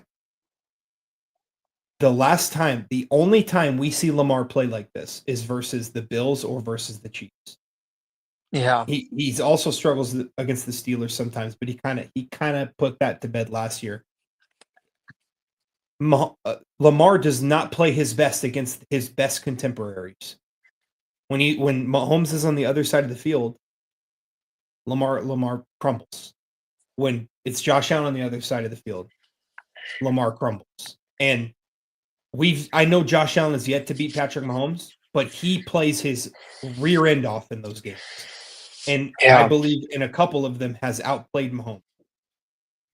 I've never seen Lamar Jackson outplay Patrick Mahomes. Patrick Mahomes owns Lamar. It's pretty bad. You know what I mean? So I think Steve Spagnuolo deserves so much credit for his defense against Lamar. He really confuses Lamar. He really gets Lamar confused. That fumble was really bad. The interception was really bad. We don't see Lamar make those kind of mistakes, but yeah, no, I liked what I saw. They do play the Jaguars next week, which have that's a great defense. So I'm excited to see how Mahomes with Xavier Worthy back is able to play against a great defense. Then they play the Lions. I've seen him outplay Mahomes on Madden. Okay, cool. Bro, There you go, Madden, on this Madden. guy. They get Jaguars, the Lions. That's two tough teams in a row. Jaguars are 3-1, great defense, great running game. Then they get the Raiders. That's still a division game. I think all division games are hard unless it's Josh Allen against his division. They're going to be hard. Yeah. Then he gets the Commanders. I don't know if this is week 8. I don't know if Jaden Daniels will be back. If Jaden Daniels is back, I think that's going to be a tough game. Then they get the Bills week 9. Then they get a bye. Then they go Broncos. Tough game in Oh division. man. Colts. I don't know. Then they get that bad man down in Dallas, Rain Dakota Prescott in week 13. Dak outplays Patrick Mahomes on prime time. Me and Trey are gonna have some fun things to say on that Monday afterwards. Dude, that would be crazy. Just saying. Just saying, man. How likely is that? Not very likely. But Dak was dealing on Sunday. We're about to talk about that. Then they get the Texans, Chargers, Titans, Broncos, Raiders. So this is a tough schedule. They got a tough schedule the rest of the way. They're definitely going to be tested, and I'm interested to see how they do. I think Rasheed Rice will be back. What's his suspension till week 6? So he'll Yeah. be back after that. But yeah, Two more games left. yeah, 2 more games left. So that being said, why don't we go ahead and talk about that bad man, Ryan Dakota Prescott? Yeah, I know the Chiefs don't, the Cowboys don't have a defense. I just saw Dak Prescott throw for 319 yards and 3 touchdowns against 319 yards and 3 touchdowns against a fantastic defense and Micah Parsons. You know what I mean? So that being said, we're going to talk about this game. First off, first thing I want to say, ties should be abolished from professional sports. I agree. I just don't get it. I don't understand. You can't tie in basketball. You can't tie in baseball. You can tie in what? Soccer? And that's And really boxing. it. Boxing, schmoxing. We rarely see ties there, but those are kind of weird. But I mean, a team sport, there should not be a tie. Amisha, of course you like the tie because you're weird. Of course you like the tie. Nobody on this planet but Amish liked the tie. And you just, 2 teams are just battling. And I think this could have been a game of the year contender, but we end it with a tie.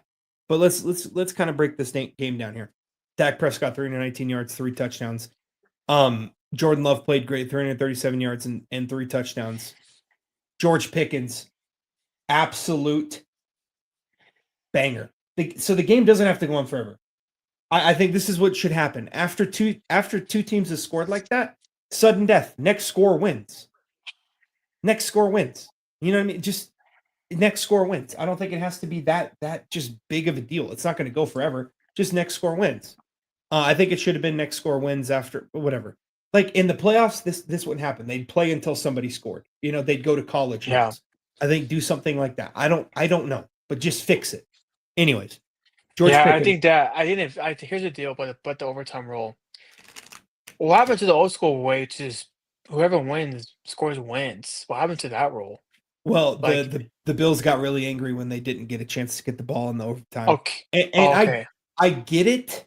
I get like both teams having a chance, but like I just think that they should figure out a way to where there's not ties in the regular season. I just think that's ridiculous. I don't understand that at all.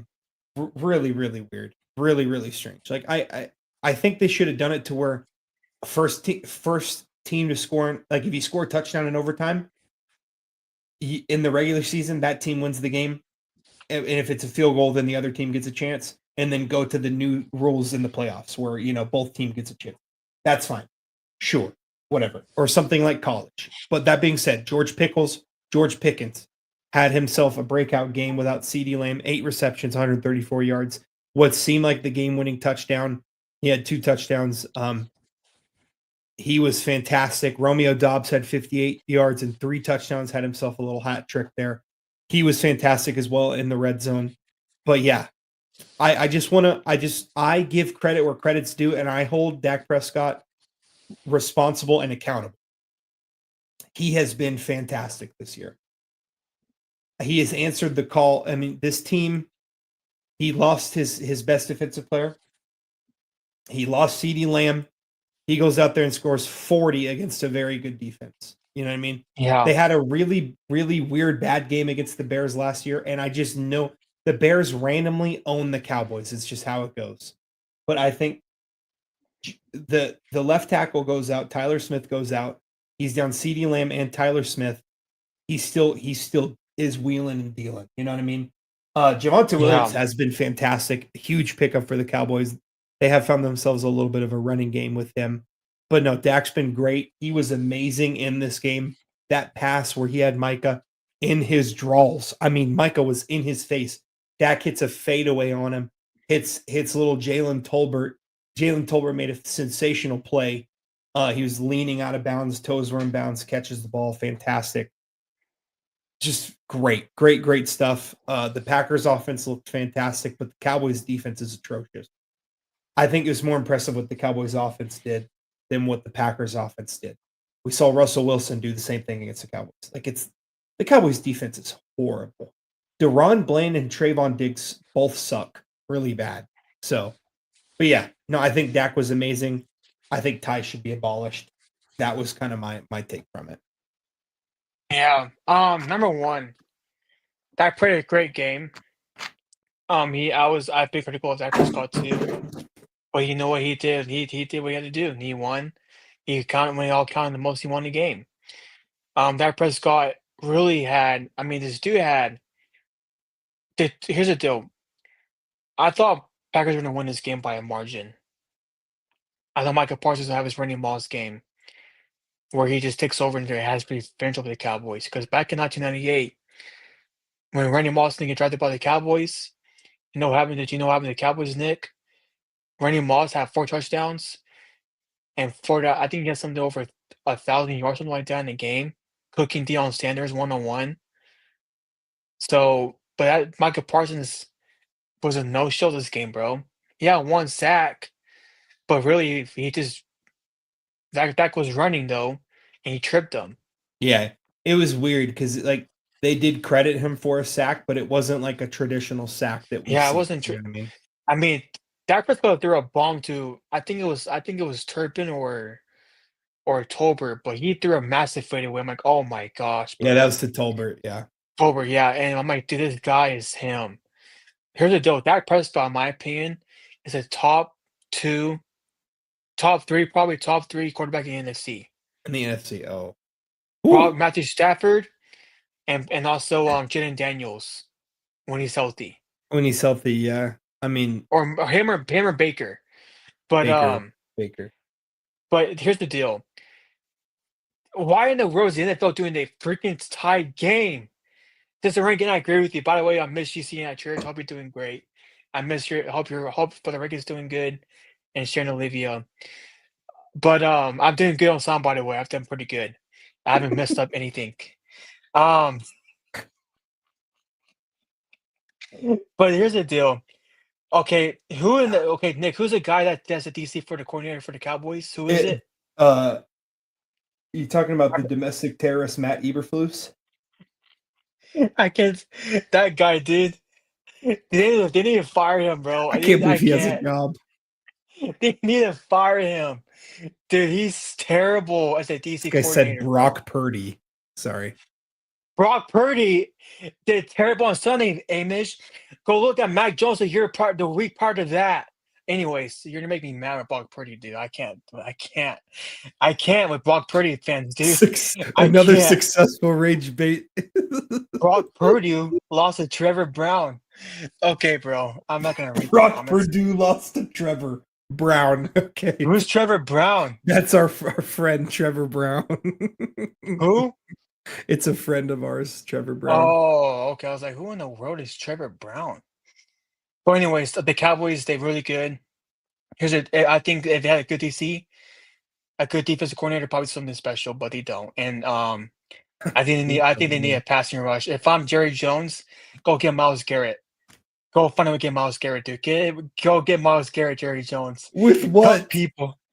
Go cut somebody. Dude, the Browns are going to ask him for the city of Dallas for Myles Bro, Garrett. Please. Go get Myles Garrett, dude. Please, bro. Find a way. Please get Myles Garrett. Yeah. I'm about to go to NFL headquarters to go. Roger Goodell is actually stupid for that dumb role. Roger Goodell's an idiot, bro. Yeah.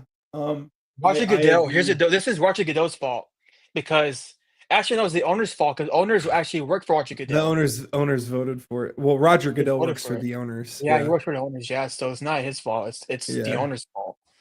Yeah. But yeah, I think Brian Schottenheimer has done a really good job too. Believe it or not, I hate to say it, but it's true. Yeah. Jason Garrett was awful. Jason Garrett was terrible, dude. Yeah, one good season. Stop rage baiting him. I'm trying to talk. Jason Garrett had one good season with DeMarco Murray, Dez Bryant, and then next thing you know that dumb catch happens. That was a catch against the Packers, but after that, dude, Jason Garrett as defensive coordinator is the worst idea I've ever heard in my life. By the way, but I think Brian Schottenheimer has actually been pretty. Yeah, he's been good. Matt Eberflus is a domestic terrorist. Dude, he is a terrorist. And I know he doesn't have a lot to work. He needs to go to jail. He needs to go to prison for what he's doing to the Cowboys defense. He needs to go to prison. Okay. You need to get a warning sign for him. Get a bounty hunter on him. Get some money bound off A him. bounty hunter. Go get something to get rid of him. Get rid of this guy, bro. He's literally an abomination to Cowboys, bro. Okay. He's that bad. Yeah. He needs to go to jail. So yeah, I do agree that He's the literally Tide- he's literally the Deshaun Watson of the DC coordinator right now, bro. That's what he is. he's the Rasheed Rice of defensive coordinators. He needs to be in jail. No, he's Deshaun Watson, bro. That's how bad he's actually they robbing should the all be in NFL. prison. He's I think- robbing the I- NFL. Tyreek Hill. No, I'm sorry, Kareem Hunt, Rasheed Rice, Deshaun Watson, and Matt Matt Eberflus all need to be in prison for the same reason. Yeah. You know what I mean? So, but yeah, no, I think that the tie rule is very dumb. I think that It's they stupid, should play bro. I until can't. somebody wins. But yeah, no, real quickly here, Brock Purdy went 22 of 38, 2 interceptions at a 79 passer rating against the Jaguars. But I just wanted to throw that out there. We're not even talking about them. I just wanted to say that. But yeah, By the way, no, look at Mac Jones. I think Dak was amazing on Sunday, and his defense really let him down. And Matt Eberflus should go to federal prison, and he should probably be in prison for. I didn't want to have. Here's the deal. I didn't want to have a Sunner saying that. You know why? Because they're terrible. They're not. Dude, I'm not talking about the Jaguars and the Niners, dude. Okay, here's the deal. Amish, let me ask you a question real quick, Amish. Okay, let me ask you a question. Let me ask you a question, Bram. Okay, let me ask you a question. Mike Jones, how come Mike Jones looked better when Brock Purdy was hurt? How come? Exactly, you can't say anything. I don't care. Brock Purdy has done nothing good. The Cowboys won't go. We will anywhere. never get anywhere as long as Jerry's in charge. He needs to go in prison for what he's doing to the Cowboys. Lock him up. So Jerry Jones needs to be in prison. Yeah, he actually. Here's the deal. Jerry Jones needs he needs Jesus, bro. He needs Jesus, bro. He does need Jesus. He needs Jesus badly. Here's what Jerry Jones said on the documentary. By the way, Nick, I need you to watch the documentary, bro. You gotta watch it. Jerry Jones said this. He said this. This is his quote. I call him right now. Jerry said this. People have always asked him, why don't you have a GM? You know what Jerry Jones said? I like the pain. I like the pain. I want the numbers. I want the ratings. I want the revenue. That's why he's the GM of the franchise still. And he's 88 years old, basically. Yeah, well, he's a decrepit old man that needs to be in prison. Him and Matt Eberflus need to get on a prison bus and take him to the state penitentiary and put him in jail for the rest of their lives. So that And you know what Jerry said on the press conference too? I don't care. He said this. He said, you know what? We have a real shot win a championship now, guys. Okay. That being said, guys, I can't do it anymore. I can't talk about Jerry Jones anymore. This is too much rage bait going on at once. I'm rage baiting Amish. Amish is rage baiting Travis. He's very baiting to me too, bro. The Cowboys are rage baiting my mom. It's just like, it's just there's a lot of rage bait going on. So let's simmer it down. Let's move to some college football. And now it's time. Yeah. Lock them all up. Lock them all up. Do it, bro. Do it. Yeah. Roger Goodell, you should sign a petition to get Jerry Jones out. Get Jerry Jones and the Jones family out of Dallas for good. Go get LeBron James, bro. He's about to retire, so go get LeBron.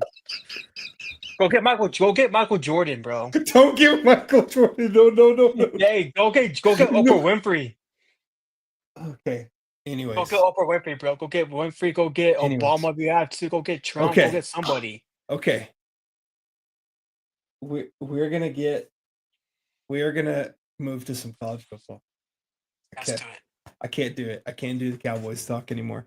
So new AP poll came out. All I gotta say Stop. How about them Cowboys, bro? There you go. Okay. AP top 25 poll came out.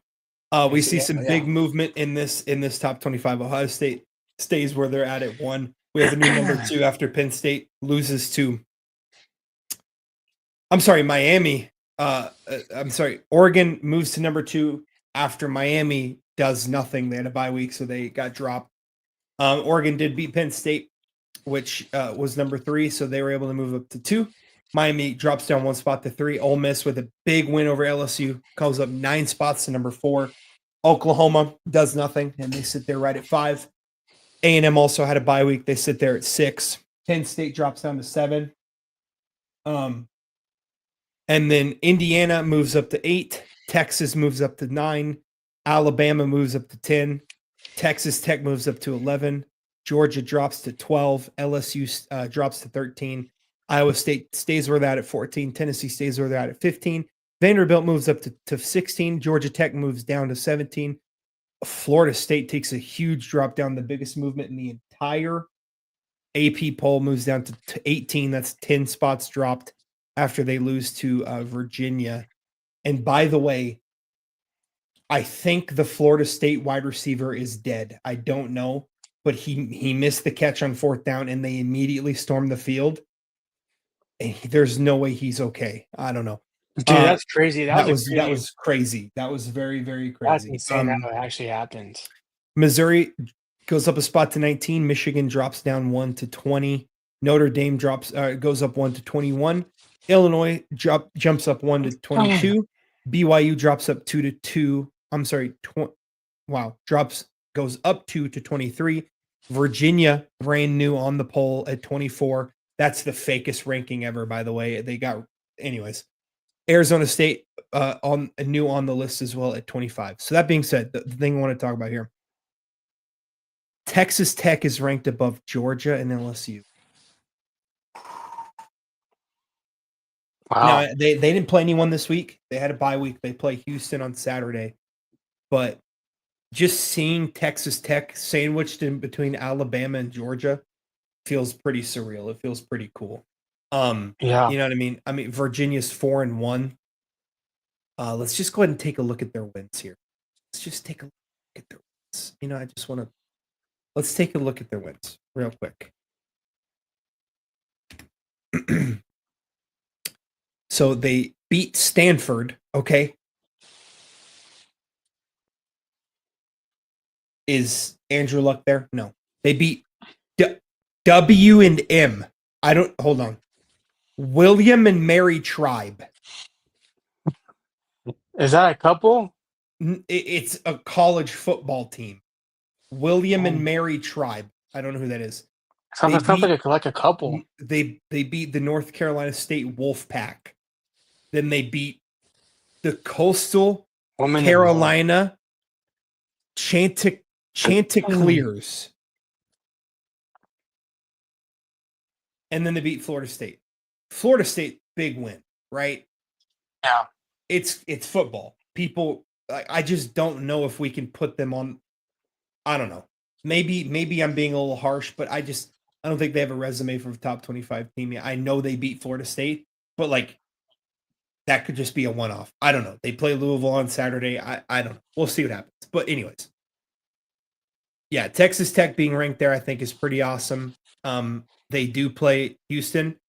And if BYU and Arizona State both stay on the top 25 list, they did pay $5 million to play them probably.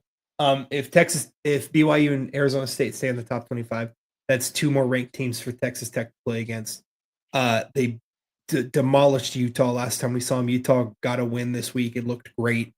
So I just think Tech kind of proved that they're the cream of the crop in the Big 12. But we will see them play against a couple of good teams down the road. But it's been a great season. I hope it continues to be a great season. Houston, the score prediction for Houston barely beat Oregon State. 47 to 12. Texas Tech is what I'm going to say. Yeah. So, do you think that Tech is legit? Do you think that they have a chance to make a run in the playoffs? I actually think they do. This is probably the best team I've seen since Mike Leach was coaching. It's Um, probably the best team since 2008, to be honest. yeah, with Mike Leach. God rest his soul. But here's the deal. I think with Tech, and look at the SEC though, for example, though they ain't that strong no more. Texas sucks. Texas has played bad teams. Real quickly And by the here, way, Archie Manning is a bust right now. He should not be considered a Heisman candidate ever again. I never want to hear a fall. I don't know. I don't want to hear Paul Feynman call this guy elite quarterback esque in my entire life. I don't want to hear that crap ever again. But go ahead, Nico. What are you going to say? um,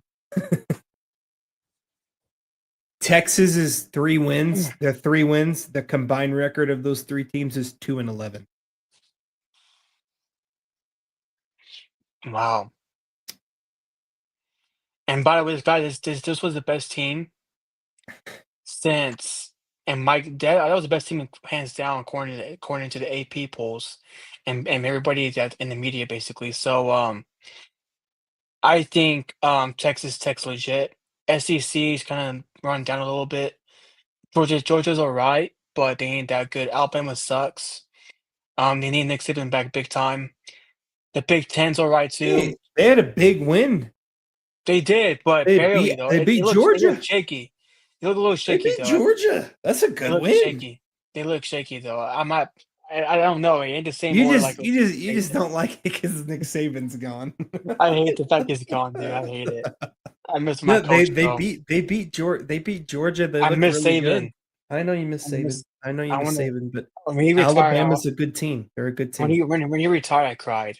Actually, when Yeah. Saban, I cried. Not a run, but we can Um, make the playoffs. Morton is a limiting factor. LSU's okay. LSU's a pretty good team. They're Yeah, all right. LSU's good. They're good. But other than that, like the Big Ten, Penn State is really good. Ohio State's really good too. So is Oregon. They're up and coming now. Oregon owns Penn State, by the way. Yeah, they do. They Bad. do, bro. They just dominate them every time. Yeah, It's so actually them. crazy. Yeah, it's weird to see that too. It's weird because Penn State. Yeah. Penn State though, they had a whiteout game too. That's part of winning that environment too, the home environment. It's crazy. But so I think Tech can really be a legitimate threat. Yeah. No, Oregon's nasty. I do think Baron Morton can be a limiting factor. But I genuinely do believe though that next year's Texas Tech team with Will Hammond being the starter and having a full camp as the starter, that team I think so the 26 or the 27 team is the teams that will make a run in the playoffs. I think Tech should make the playoffs winning a Power 4 conference because I think Tech should win the Big 12. And I think their minimum goal for this year should be win the Big 12. And then I think next year and the year after are the years that they really think that they can make a run for the natty, in my opinion. But who knows? Maybe Tech catches a heater in the playoffs. Maybe they say they play Georgia. I swear to you, if Texas Tech is hosting the Georgia Bulldogs in the Jones in their first game in the college football playoffs, I will quit my job to be there. I will be at that game. I just do not care what happens. I will be at that game. Okay. I'll call. Here's the deal. I'll call in work, bro. I'll call on Channel 4. I'm going. I'm I'll going to that game. Kirby Smart in Lubbock, Texas. I will be at that game. I don't care what happens. But what I'm saying is, I'm gonna ask Clint to give me a credential to go see the game. If Tech plays a big team, a SEC team in that first round, and they win, I think they could catch a heater and make a run. I don't think that they could win, but I think they could if they catch a heater and make a run, you never know what happens. But in my opinion, their goal should be to win the Big 12 this year, and then the 26 and 27 recruiting classes, build those up.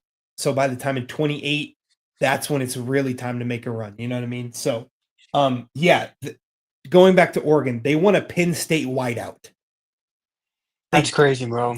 Bro, Oregon's really freaking good. The Big Ten is just, looks like just so good. Ohio State didn't play, but Oregon. And then so in the top 10 we have. Let me see here. It's 1, 2, 3, 4, 5. There's 5 SEC teams in the top 10. There are 4 Big Ten team. I'm sorry, I said there's 5 SEC teams in the Big Ten. That's not what I'm going to say. There's 5 SEC teams in the top 10 of the AP. There are 4 Big Ten teams in the top 10, and then there's 1 ACC team in the top 10 being Miami. So, the SEC and the Big Ten are still the dominant teams in the rankings, but AP also. AP is the Tony Romo or Chris Collinsworth, and the SEC is Mahomes. The AP glazes the SEC, and I get it. I do get it. I understand. I get it. But we'll see what happens moving forward. I do think. Yeah, it's 5. I do think that Texas Tech could have a great run this year. Penn State falls to 4-21 under James Franklin versus top 10 teams. Are you serious? They're 4-21 against top 10 teams? Is that a real stat? That's a W poll, Anish. That's insane. If that's true, that is bad. Because Penn State's supposed to be, one of those Big Ten's powerhouses that competes with these other Big Ten. You know what I mean? The SEC is really good. I think the LSU Ole Miss game wasn't that close. I don't think. Oh no, it was close. No, it was close. 24-19. No, it was close. Oh, that's right. When I checked, it was 17-7. And that's when I checked, and then LSU did. Yeah, he's right. He's right. They're 4-21. They're 4. They're actually 3-17 in top 10 teams, but top 20 teams they are 17-54 overall against top 20 teams. 17-54. Yeah. Okay, so Penn State's just absolutely fraudulent. Heard. Okay. Yeah. Wow. Yeah. Okay. Cool. No. So yeah, the SEC has great games. The Big 12 had a heater of a game this week. TCU versus Arizona State was fantastic. That was another great game. All you're hearing is Tech can beat Penn State. Man, I think Tech could beat almost anyone right now. But just football, they have a lot of talent. Anything can happen. They have the ability to beat most teams. I don't know about Ohio State and Oregon, but they're top. So, they beat Boise State and don't know how to act. Yeah, they beat Ashton Genty and the band of Subway employees, and they have no idea how to act or think. But no. So the two, I saw 2 predictions for the playoffs. One of them had, if Georgia won their first game, it'd be against Tech, and the other one was A&M. If they won their first game, they play against Tech. Either of those games, the Jones is going to be bumping on either of those games. Those are going to be really, really, really hard teams. Hard. The Jones is going to be a really hard place to play. This is what I'm going to say. Because wow, it's going to be really tough. But yeah, no, I do think Tech can compete against everyone. I'm not sure about Ohio State or Oregon, but I think every other team they can compete against. And I think they should win the Big 12. I'm super excited for the ASU game. I'm super excited for the BYU game. Those will be good tests because I think those are both really good teams. And if Tech dominates the Big 12, we're going to get an invite to the Big 10, and then that's going to be fire. I just made that up. I don't even think that would happen. I think Tech should stay in the That'd be Big 12. crazy though. I don't think Tech should leave the Big 12. I don't see any reason for them to leave the Big 12. I mean, but yeah, I think they are legit. I think that they can make playoffs and maybe win a game. If you win a playoff game, that means you beat an SEC team probably. That's huge for the program. I mean, that's still huge. Yeah. No, Tech's not going to leave the Big 12. And Tech and basketball in the Big 12 is unbelievable. And I don't see any reason for them to leave the Big 12. If you can be the big dog of a Power 4, you just stay there and do it. You know what I mean? Even if you're not going to be playing as high-level competition, so the playoffs might be harder moving forward. But I do think the Big 12 is good. There's a lot of good teams. Big 12. And yeah, if Nebraska joins the Big 12, that means I could see Tech demolish Nebraska every year. That would be really cool. So I think Nebraska actually would do well in the Big 12. I think it'd be a lot easier for them than the Big 10. The Big 10's just nasty. I mean, you have to play Ohio State, Oregon, or Penn State. Like, it's just like, that's gross, dude. That's nasty work. Like, it's going to be really tough. Yeah. In Indiana, apparently Indiana's a powerhouse all of a sudden. But yeah, no, I definitely think I'm excited for the rest of this football season. You get to go see some apartments in Lubbock. That's fire.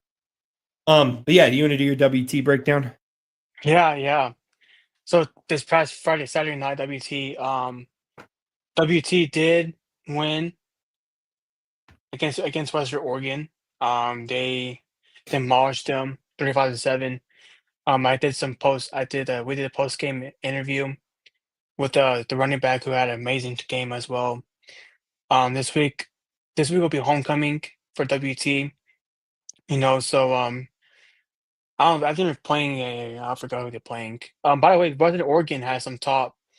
It was had All-Americans on their team too this past season, last season overall, and some NFL prospects too.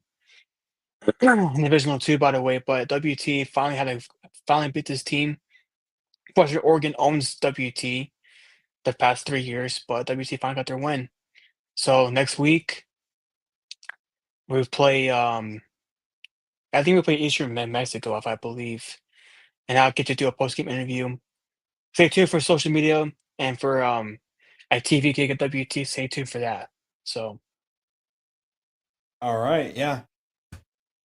Yeah, I mean that's great. Looking forward to that. So Nebraska being the laughing stock of the Big 12 would do so much for a friendship, Travis.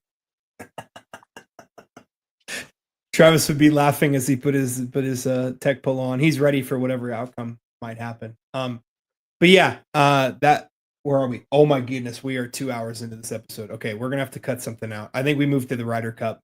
Let's move to the Ryder Cup, and we'll talk a little bit of basketball next week. But yeah, so at 2 hours, we were yapping like crazy. So the Ryder Cup happened over the weekend. Europe did retain the Ryder Cup. They dominated in the team stages, and then Team USA did put up a nice fight in the singles, but they did fall. Shane Lowry made a fantastic putt to all they needed was a half when he tied that match up at the end on the 18th hole. The Europe did end up winning that out. But yeah, I mean, what were your thoughts on it overall? I thought it was really bad look for Team USA going into Sunday, but they did make up a lot of stuff. Real quickly here, Ludwig Åberg is a Ryder Cup demon. He is so good in the Ryder Cup, and he's just such a dangerous player. He's going to bring the Ryder Cup back to Lubbock. That'll be pretty cool. But I mean, what were your thoughts on it overall? Yeah, I was disappointed. I think USA did all right in the first couple, in the last day probably. I think JT picked it up after the first day. Because JT was really bad the first day, bro. He was really bad. Bryson DeChambeau carried him, and they couldn't make any putts. So Scheffler too. I know he beat Rory, and I know he beat Rory the other day, but he was bad until Sunday. that. He's bad until that. And I thought Rory played his worst golf on Sunday, and he only lost by 1. So Yeah. Rory McIlroy did good overall the whole tournament. yeah. Here's the deal. Mhm. Okay, Rory McIlroy, don't let the fence get in your head, dude. That's part of it. I love the back and Like forth they he was having with they got in his head though. They got in his head. I knew it. They got to him, bro. I freaking knew it. I'm like, oh, they're gonna get to Rory McIlroy, and he got him. Got to his head a little bit at the last the last hole against Scheffler. Here's the deal though. If Rory McIlroy plays the way he did in the Ryder Cup, he can win more majors than he can win more majors next season. If he does, Sister Rankin, look, don't get mad at me, Sister Rankin. But he might be better than Jack Nicklaus. I said it. Why were the fans hating on Rory? It's because the Ryder Cup, it was USA versus Europe, and it was hosted in the USA, so they were just trying to mess with him. Yeah, and then he flipped people off. The Ryder Cup just gets nasty. But so it went. I mean, that Rory and Tommy Fleetwood team was ridiculous. Dude, Tommy Fleetwood was a beast, bro. They went 5-4. They dominated Morikawa and Harris English. That was the Friday team. And then going into Friday 4 ball, Rory and Shane Lowry tied with Sam Burns and Patrick Cantlay. And then going into the Sunday foursomes, the Tommy Fleetwood and Rory McIlroy team once again dominated 3-2. The Saturday 4 ball, Rory and Shane Lowry beat Justin Thomas and Cameron Young. And then in the Sunday singles, Rory did lose to Scotty Scheffler, but overall he had a fantastic week. Yeah. Um, It was also good seeing Jordan there supporting Team USA too. yeah, I mean, Michael Jordan. Yeah, he was there supporting Team USA. Yeah, nobody cares about that. He's a goat. I mean, but he's a goat. Justin Thomas did play very well. He did beat Tommy Fleetwood on Sunday. He had that putt on 18 to win it. That was electric. Yeah. I'm surprised. Bryson too. Bryson had that putt to tie Matt Fitzpatrick, which was big. I am surprised how bad the DeChambeau Scotty Scheffler team played. Tommy Fleetwood and Justin Rose beat him 3-2, just absolutely dominated them. That was interesting. JJ Spawn, I thought played amazing. He was great all week. He's one of the bright spots for Team USA all week. And interestingly enough, Xander Schauffele just dominated Jon Rahm in the Sunday singles. I think Team USA came out with a lot of fire on Sunday. They knew they had to win, sweep almost everything. They got the 13 points. They made it close. But Shane Lowry, the dog he was, tied Russell Henley on that last hole. Shame on them. It's a game of ethics. They need to lock him up with Jerry. They throw the ethics out of the window when it comes to the Ryder Cup. That gets pretty nasty. I know. But they do need to lock up Jerry Jones, that's for sure. But yeah, no, I thought DeChambeau played pretty well. Yeah, I like the way Xander played. Patrick Cantlay is just the most atrocious person ever to watch play golf. Justin dude. So I was watching it at work. Okay, after I done editing stuff, he took my my friend, no, Max Preston came by. He said, "Who watching the Ryder Cup with me?" And he's like, "Bro, that guy takes forever to hit the ball." Yeah. Like, dude, I promise you. And then I was with Madeline on Saturday before I went. Sunday actually. And dude, she was like, "Bro, can he hit the ball?" I'm like, "Dude, I don't know. He took like an hour to hit the ball." Yeah, I counted it. He took bad. 20 seconds to hit the ball. 20 That's seconds. Pretty bad. I'm like, dude, hit the freaking ball. Yeah, Almost. but yeah, it is. He does it on purpose too. He does it on purpose. Probably. He's not real. He's not real, dude. But yeah, no, it's good to see Jon Rahm. Jon Rahm played really well as well. He did play good. He played good. He was a part of the first couple days. He won his first 2 matches on Friday. He's undefeated in foursomes. Yeah, he's really good. He's really good in foursomes and 4-ball. He's just super, super good. He did lose a 4-ball, but he won both of his foursomes. Yeah, that was really impressive. The McIlroy Tommy Fleetwood team looked unstoppable. That team looked diabolically good. But yeah, I was worried about Team USA going into this Ryder Cup. I did think that Europe was going to win it, and they did. Props to Team USA for making it close on Sunday, but they just weren't too deep of a hole. I mean, you think about it, if they won 2 of those 2 matches they didn't win on Friday or Saturday, they could have won this thing. So they're definitely going to be thinking about that going into 2027. It will be played in Ireland in 2027, which means it's going to be Team USA Team Europe home field advantage, and specifically Rory McIlroy home field advantage. So we'll see. Who do you think will be captain? For Team USA. So Team USA, you ready? For captain, Tiger Woods. Yeah, I agree. It's gonna be Tiger Woods. I think it's going to be Tiger. I really do. I think he'll be the captain in 2027. That was pretty cool. Trump was man of the tournament. Yeah, that was cool to see that. And then the Air Force, the Air Force doing a flyover was cool. I guess it didn't intimidate Team Europe enough because they just absolutely dominated those. Yeah, and then they called him out. They called him out on their first 2 days. Yeah, he did. But they showed up on Sunday. They showed up on Sunday, but yeah. But No, Yeah, no other president will have that aura, but yeah, okay.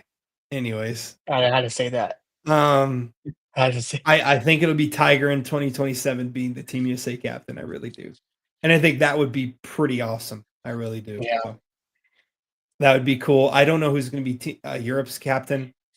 I really Probably the don't. same day, probably Luke Prob- Donald. Probably just Luke Donald again, but It's been Luke. How long has he been captain for? Like, yeah, he's been captain for a while. He'll probably just be captain it again. should have been Ian Poulter. Ian Poulter should have been in the Ryder Cup, but they hate him. Yeah, you hate him. We'll They see. hate no. We'll see. Luke Donald hates Ian Poulter Yeah. because he went to live. Yeah, well, he didn't care about that with John Rahm because he knew he needed John to win. John's amazing at the Ryder Cup, so. But yeah, I thought it was a fun tournament. It was definitely fun on Sunday. There was a little bit of drama. If Shane Lowry had missed that putt, there would have been a lot of drama. But that's neither here nor there. We'll definitely see how it goes in Ireland in 2 years from now. So that being said, guys, we are 2 hours and 15 minutes into this. I think we're going to wrap this up here. The giveaway real quick. Oh, you going to do the giveaway? Yeah, it's the end of the month. Let's do it. Okay, hold on. I'm going to pull up my chat GPT here to make them randomly pick. Who's all here? Type here if you're here. Type here. If you're not in the chat. If you're not in the chat, you're not going to get it. Dang. Well, everybody's gone. I guess you win, Trey. Congratulations. Oh, Travis is here. My mom's here. Is that it? That's it. It's a coin flip. It's a coin toss. I hope that guy wasn't watching this part. If that guy's watching it, I ain't giving him jack. It's almost 1 a.m. It's definitely. All right, I'm gonna give a couple more minutes. It's definitely a little late. So, all right, you ready? Yeah. All right.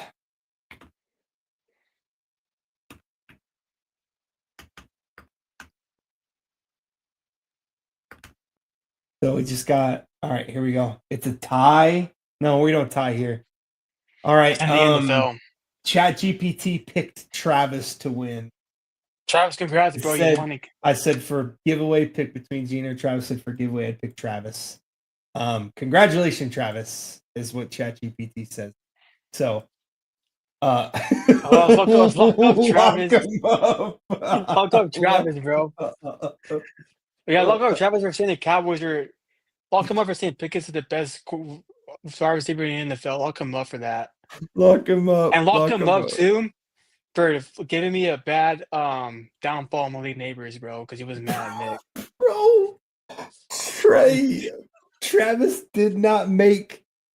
No, he prayed. He prayed it. He prayed it, bro. He prayed over his downfall. If anything, he was praying on my downfall, not on your downfall. He even called me. He said, "Trey, I'm praying on your downfall." Okay.